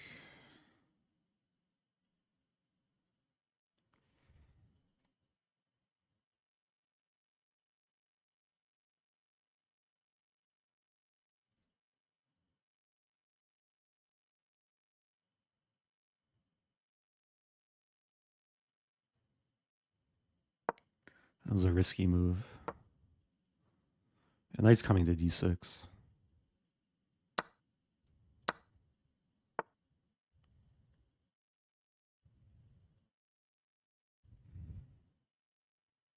Play f5. Take first.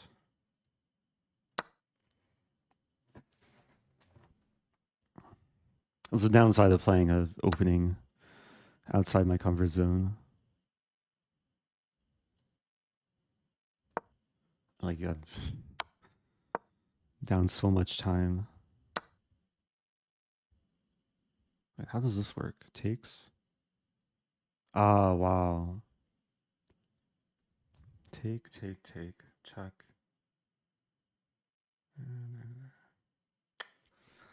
Oh dear.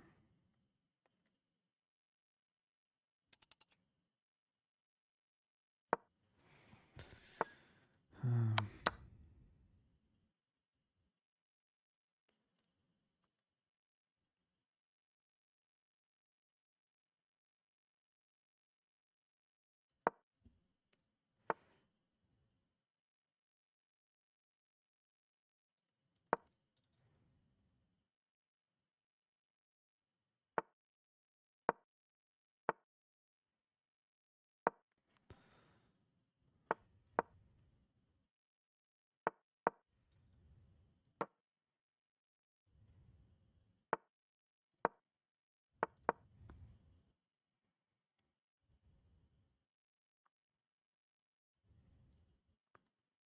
it's playable. I just have no time.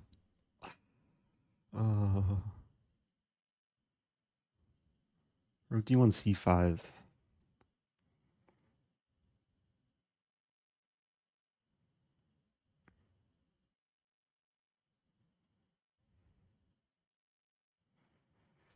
Knight f5. Okay.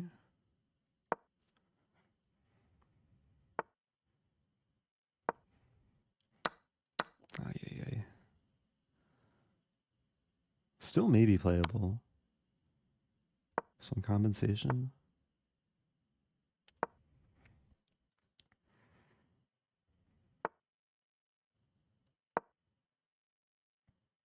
This is not good.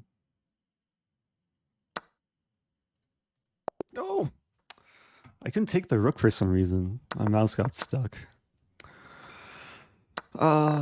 It's a lesson though. That was a fun game.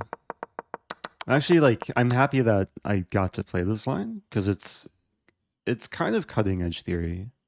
At least it was cutting edge theory like a few years ago.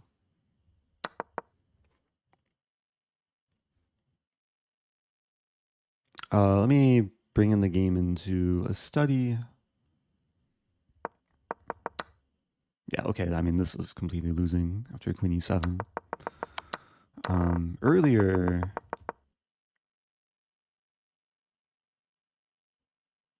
yeah, knight e3 is very strong, hitting the rook and bishop. If I play this, I mean, d5 looks crushing. This alignment. I've tried to get counterplay though.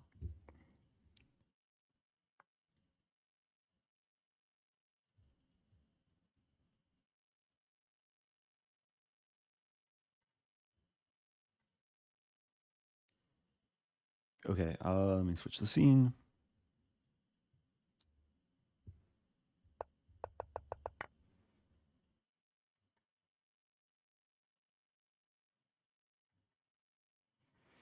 So yeah, this is a line that was featured in the World Championship match. It's actually a pretty memorable game because it was the first game of the match in 2018 that Magnus nearly won with the black pieces, and he had some really nice preparation.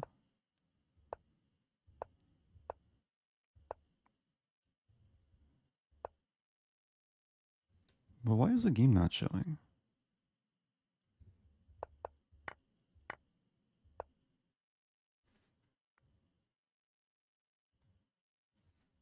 Pretty sure Bishop E3 was played. Maybe it was slightly different. Anyway, we were still following theory. Bishop E6, E5. Ah, knight F5.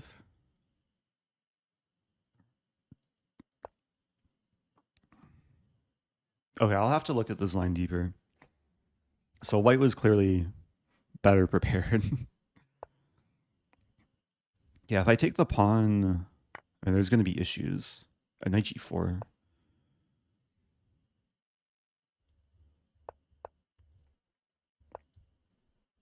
So knight f5 hits the bishop. Knight e4 doesn't work because it hangs a pawn. So bishop f2. Very high draw percentage. Queen c7, knight f3, castling. Knight e4, bishop d5. Yeah, I guess the knight is good on f5, controlling d6. Still tricky though. Like queen f4, engine likes this, but it's still playable.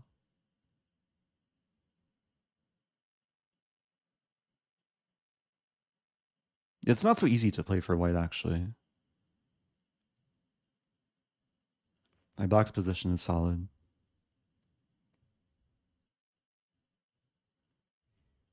Anyway, okay, one more game. That was round 10. Let me switch the scene back. Thank you to El Blandy Plays. Happy 13 months. Yeah, I have been, at least for most games, I've been muting alerts.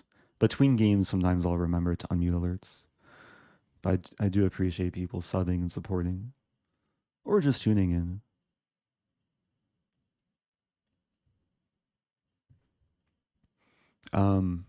One game left. Wow. This should be a draw. I don't see how white can. I mean, if anyone's playing for a win, it's probably white, but black has too many pawns. But you never know. I mean, given white c6, we could see another situation to what we saw in that previous game. Thank you, David Chess. Engaging with notification. I'm always curious how many people engage with notification like well after the stream starts. Wait, was it rook hung? b3. Where is the rook hanging? Oh no, this didn't hang the rook because king takes e5. It was close though.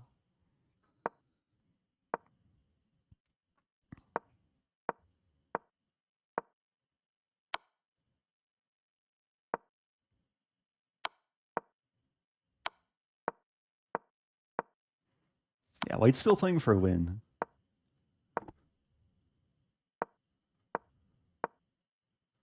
This could be a very long game. If I had to bet, I'm betting over 200 moves. It's common to see games like the last game last over 150 moves, but over 200 moves is still something pretty rare. Draw by repetition. Okay. Not quite 200. They repeated the position on move 153, 155, and 167. All right. Final game of the tournament, playing Alushka.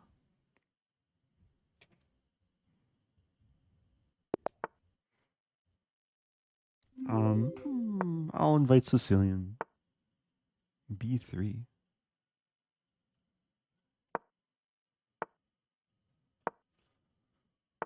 Okay, we have reverse Queen's Indian. Not prepared for this. I think I just take.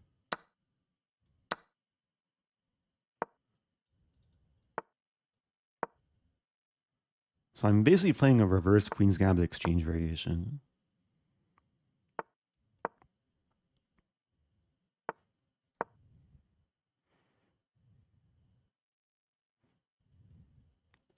Actually looks okay. I mean, very harmonious setup for white, but also pretty harmonious for black as well.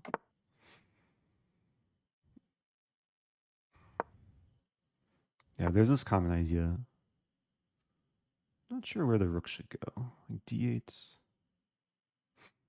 I should probably castle too. Let's start with castling.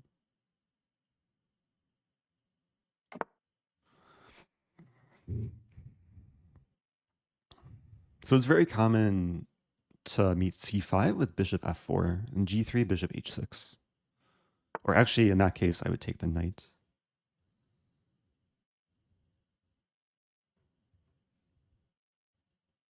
Maybe rook c8.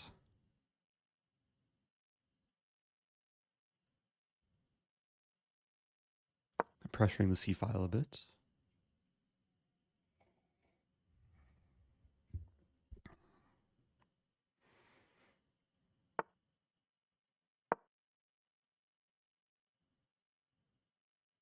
Yeah, knights defend each other, so no real threat here. Rook d8. Maybe bishop g6, just to neutralize. Some b6 idea.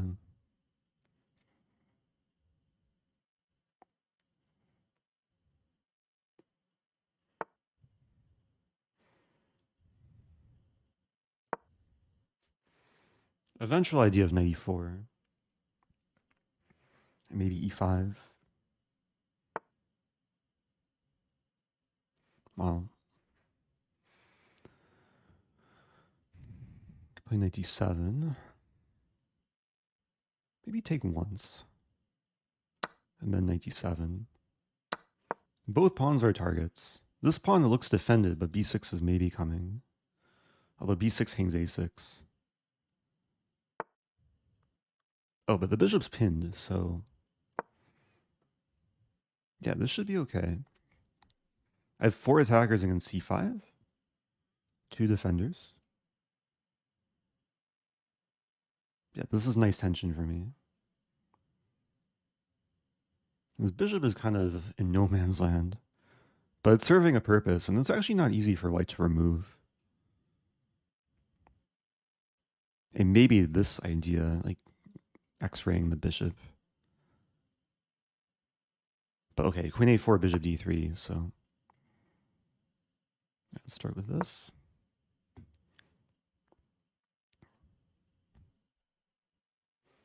I mean, we might see take and then queen a4.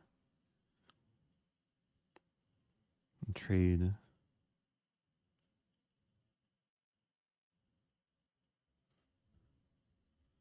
Okay, I'm looking for ways to keep the extra pawn.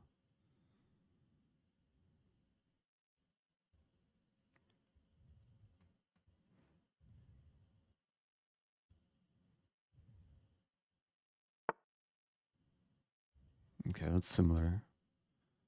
So I'll take and then take. Yeah, I was just thinking about this position. Queen a6. I could trade. I could plant the knight on c4. Looks like a nice idea. And just leave tension too.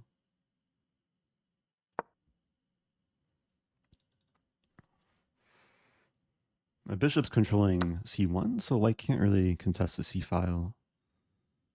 Oh, there's that move. Okay, it should still be okay. So bishop d4, rook here, here traps a queen.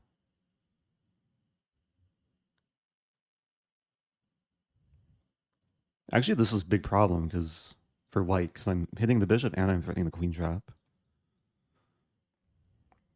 Knight's controlling some key squares. Queen b5 just walks into this.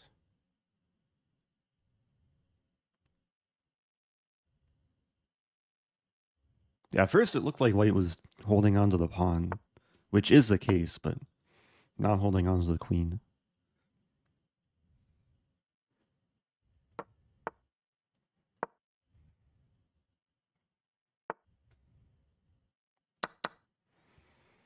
Okay. I think I just go after... I trade rooks. I have so much time here. I should keep some base. Play g6 first.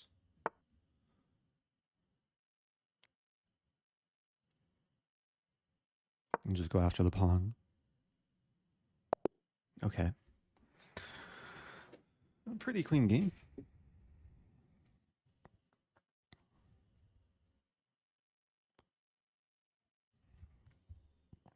Got to 7 points. I think my rating stayed about the same that tournament. But slightly above par. Had one upset win.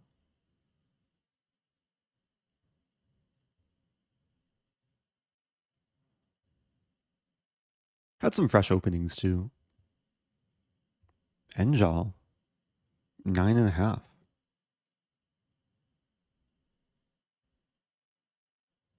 Magnus. Where'd Magnus go? Oh, he's still playing. Oh, wow.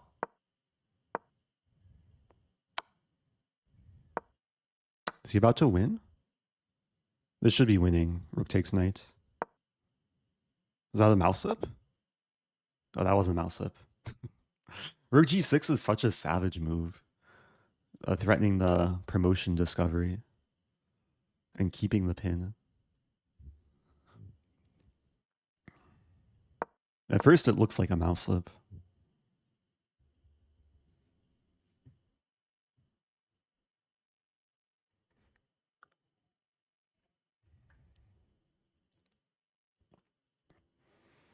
Anyway, that's titled Tuesday. Can I analyze the final game? I mean, the tournament is still wrapping up.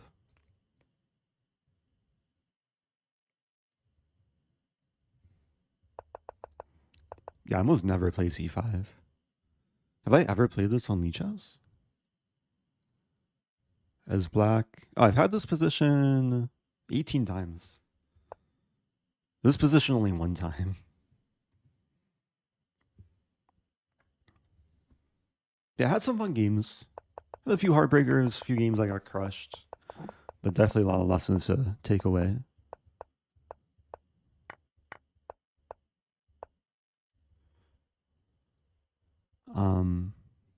Because I'm lazy, also because I'll show a cool feature. Like if you want to get game analysis, there's a nice button for it. Oh yeah, 7 minutes ago. Wow, Degensh is on top of things. I released a new YouTube video. And there's a small Easter egg in the YouTube video. Exclamation point YT. I really need to update that command. Commands edit.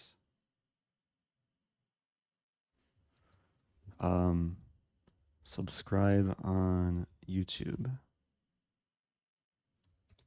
Smiley face.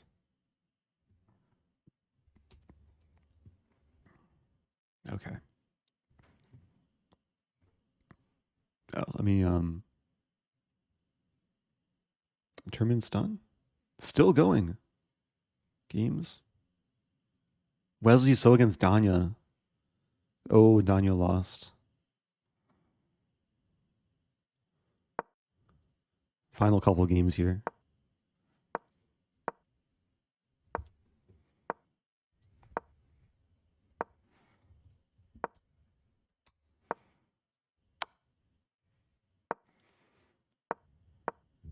Oh, sorry about the layout.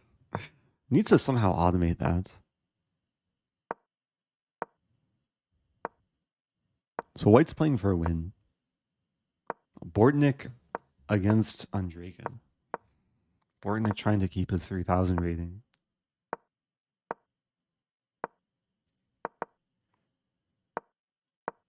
Objectively, it should be holdable, although it looks like a nightmare for Black to defend. Because there's all these intrusion points.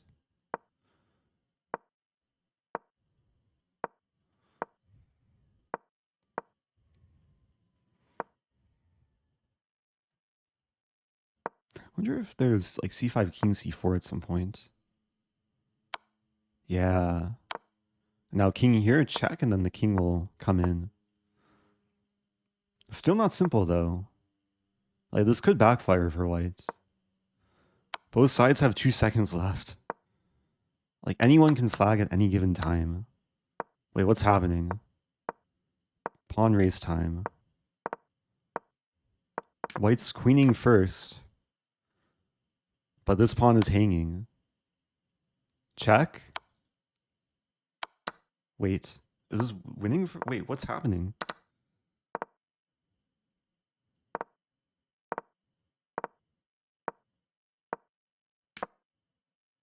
White's losing. It backfired. I didn't have time to calculate that because things were happening so quickly. 160 something moves. Ouch. No more tricks.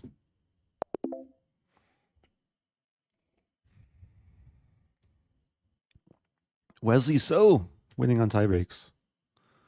Hey, I finished top 50. Before the tournament, I was saying what top 100 would be a better than average result. So I was like 100 something seed. All right, let's reward the prediction. Good job to people. Let's see the breakdown here. 7 points. 35 people in total winning some channel points. I appreciate the 11 people who really believed in me. Sorry for the louds. There were 2 people who really did not believe in me.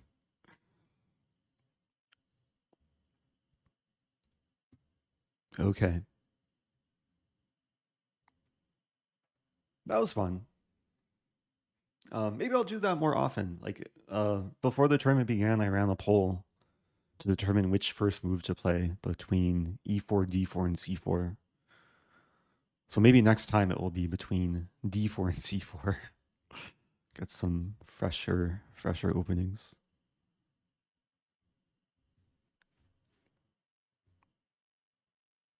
I think Magnus finished with 8.5. Yeah, he was struggling for a bit, but had a good finish.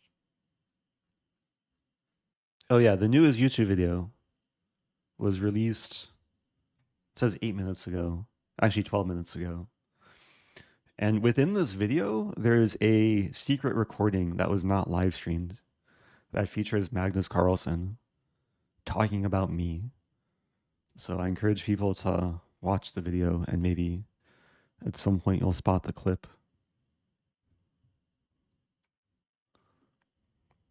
It was also a fun tournament, one of these thematic tournaments. Every game was a Spanish. I'd like to see you work on some C4 openings. Yeah, there was a title Tuesday a few weeks ago where I was playing C4 most of the games, if not all the games. I think that one is on my extra channel. Hey, it's Danya. What's up, Danya? Good job. Danya was leading title Tuesday. I was rooting for you. I know it was a slightly unfortunate finish, but shout out to the man, the prophet, GM. Do we have the Danya command? We do. Everyone follow Danya. Yeah, Wesley's very strong. If you're just joining, I also just played Title Tuesday. Finished with 7 points. Had some fun games. I'm not sure what to do now, but I feel like I should continue a little bit longer. If there's anything people want to see, or if there's any questions people have, I'll probably keep it chill. There's one recommendation for duck chess. There was a suggestion for bullets, a speed run. Haven't played duck chess in a while. I wanted to do some collab with Hammer. Maybe someday. Duck photos. Photos. Duck. I can maybe share the most recent duck that I photographed. Oh, Danya was telling me this really funny story a few days ago. I don't know if he told it on his stream, but he was saying that he was at, he was at Trader Joe's, I think, or at some grocery store, and he was checking out, and he was recognized by the cashier, And the cashier was telling him something about duck chess, about how like if he, I don't know if he brought up my name or asked if he like plays duck chess, but something about getting recognized in duck chess. I was on a farm recently, and I did see not just ducks, but a goose. Wait a minute. Whoa, it's Magnus. Yeah, here are my duck photos. Or duck is like a live photo, so it's a short video. They were just like walking around.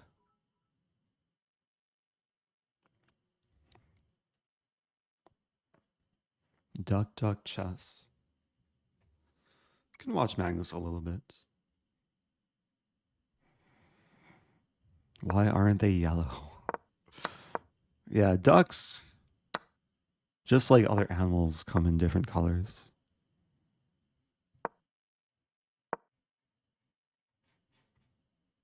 Let me see any goose photos.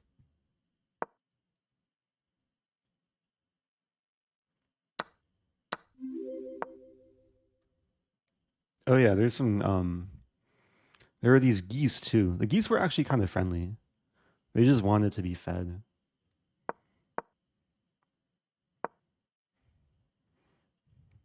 Looking for food. They didn't want to attack me, thankfully.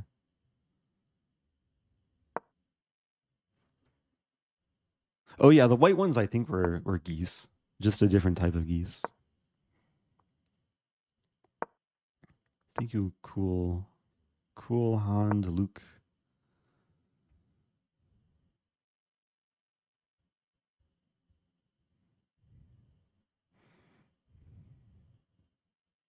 Bortnick fell below 3,000 because of that final Title Tuesday game. I wonder if he was really pushing for a win because of the potential for a money prize.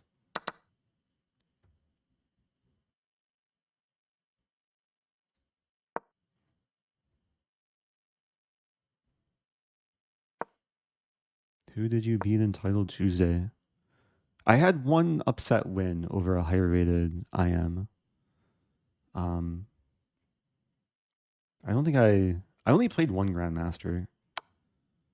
We had a hard fought game.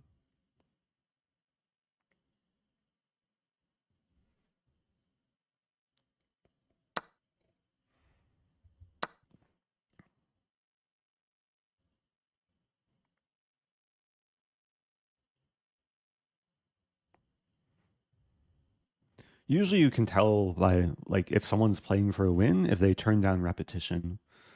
Also if they're up material in the end game. Also it's a pretty clear sign. I think Magnus used to be over 3,200. His rating maybe dipped a bit. Sometimes what happens when you're more active. I'm also streaming.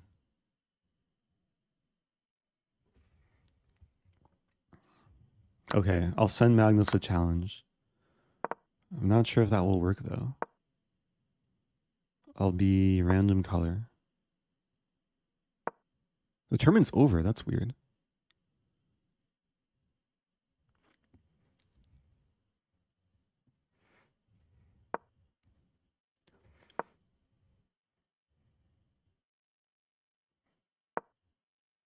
I didn't have any geese food. Next time though.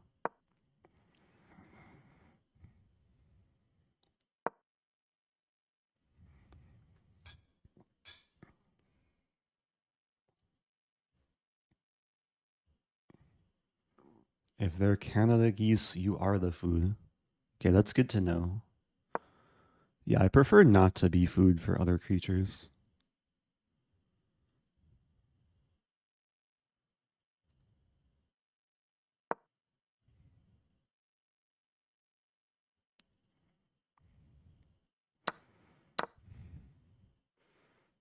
I was in trouble? No, bishop e7. Defending the pawn. If anyone's in trouble, it's probably Bortnik. Down, down about 30 seconds. And the black king is more active. Those pawns can still be defended. Maybe white's holding on. Because king e2. But this still seems really difficult for white to defend. Yeah, the king is so active. Knight's tied down. Oh, that was tricky. If king takes pawn, there's knight c4 with a fork. a4 very timely. Yeah, this is game over.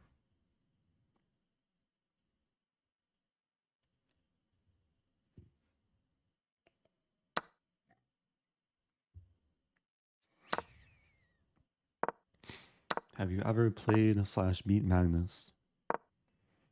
Yes. I have a whole YouTube playlist. Every time I played Magnus, it's been streamed or recorded. Okay, nice finish.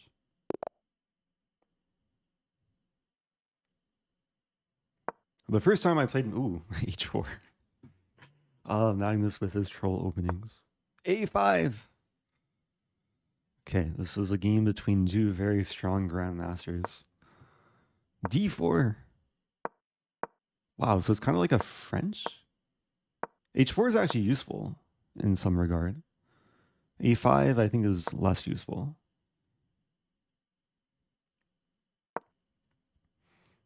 Yeah, the first time I played Magnus was 2018. Like, I was a year into streaming. I was streaming one of these Lichess titled bullet arenas. And the first game I was playing some anonymous GM. Only after it ended, I found out it was Magnus Carlsen. He was playing from the Count Man with a Van, and I beat him. And of course, I posted it to YouTube. And then a few months later, the YouTube video was on the front page of Reddit. Someone posted it to r/videos and captioned it, "Small streamer unknowingly beats world chess champion." I got so much exposure that day. And then like a year or two later, I played Magnus again in I played Magnus again in some arena. He beat me. So our score was 1-1. And then I played him in some Fisher random Lichess arena. And that time I knew I was playing him. It was a time control of 2+1. And I managed to beat him there. And that was even more special because there was increments and I actually beat him over the board. Like it was some really cool game. And then for a long time, my score against Magnus overall was 2-1. But then we played again in some arena and he beat me. And then he beat me OTB. So I'm pretty sure our overall lifetime score is 3-2 in his favor.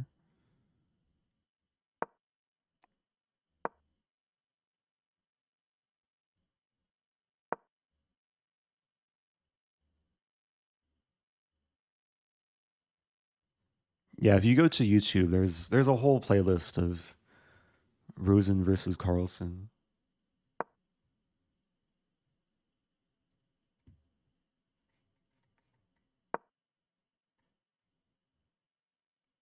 I should update the thumbnails though. Some of the thumbnails are really outdated.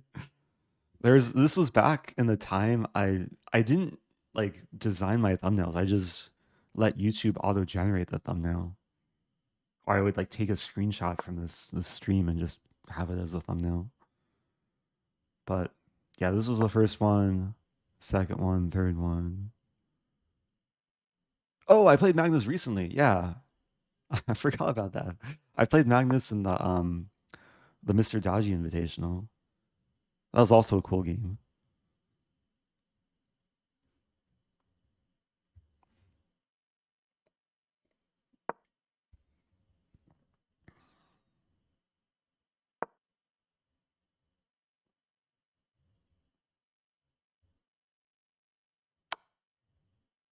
Wait, what's happening here? Magnus just blunder or I guess 94 was maybe hard to stop.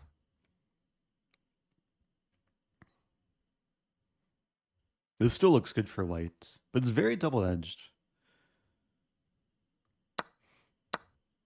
Like at first this opening looks like it came from a theoretical French, but it came from h4a5. Oh man.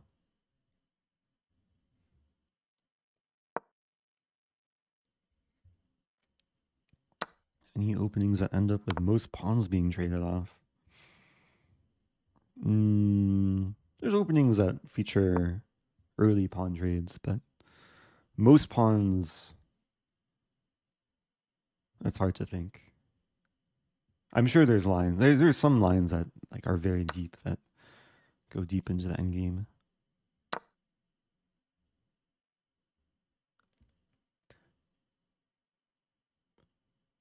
And what's happening here? Bishop g4, and then take on e6. But this pawn is going to be really annoying. Yeah, the king's going to come to c6. I'm actually not sure what's happening. This is a 3-result game. Oh, nice idea. But bishop c... Oh, free pawn. Wait, Magnus just resigns. Yeah, because the pawn was under control. Wow. Seems like he overpushed there a little bit. Hey, Joe Bava, London. Bishop d6.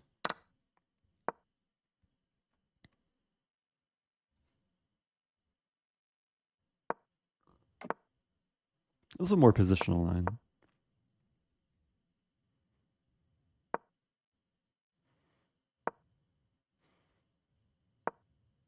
Yeah, these double pawns can be strong. Like the double f pawns. Gives white a grip on the e5 square. Also gives white the half open e-file.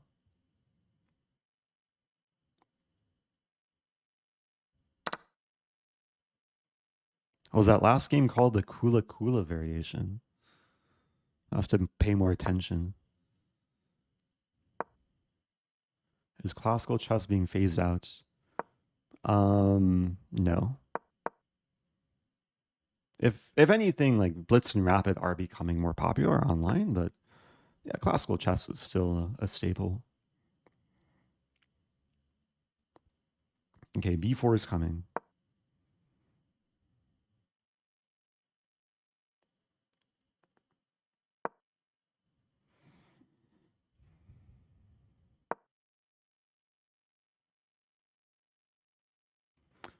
This almost traps a rook, but then rook e3.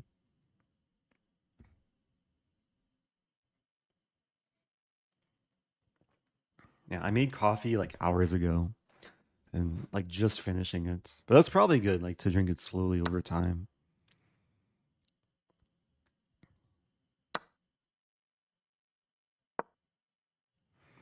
Yeah, it could be that the rise of thank you, person getting merch. Someone purchased Tim Rosen logo left chest t-shirt for $22.95.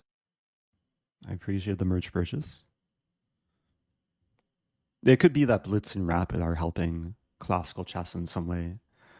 Like you get more attention from like the average viewer, and then it funnels into like the more serious tournaments. Oh, the rook could take and then swing over. This could get really, really sharp.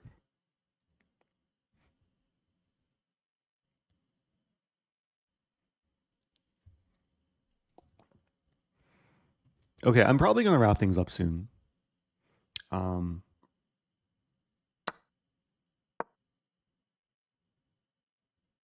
It's been a long tournament.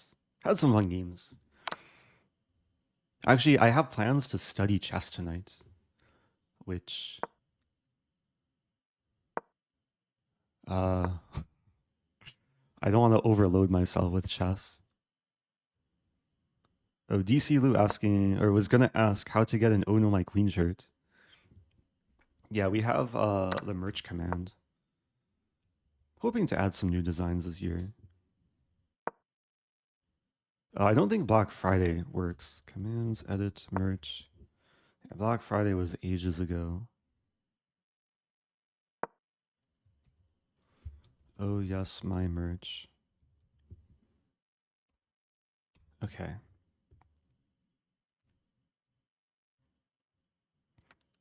I will be back in the future for more content, try and address more questions.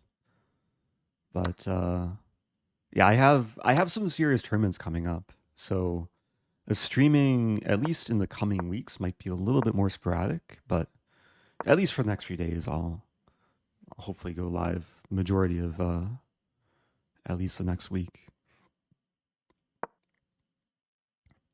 And I am hoping to make content out of my travels too.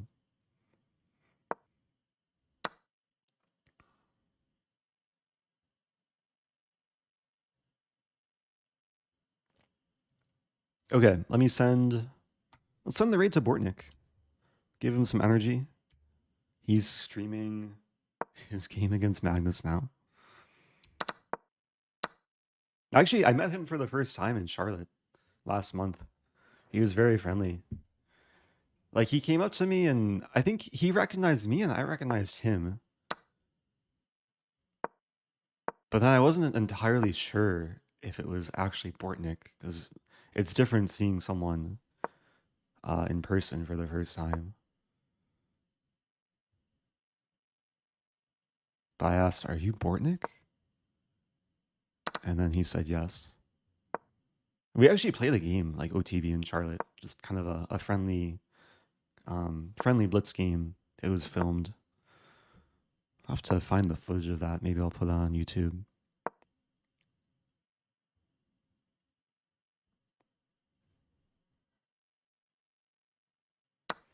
Oh, DC Lou says that's awesome. You have quite a selection. Brother, I love that you have hoodies. Okay. Yeah, the hoodies are really soft. They're nice for like cold weather, staying warm. Really, really comfy. So anyway, thanks again everyone for watching, and I'll be back soon. Enjoy watching Bortnik. I should at least wait for this game to end, right? Oh, it's so crazy. Draw? Draw? There we go. Okay. All right, bye everyone.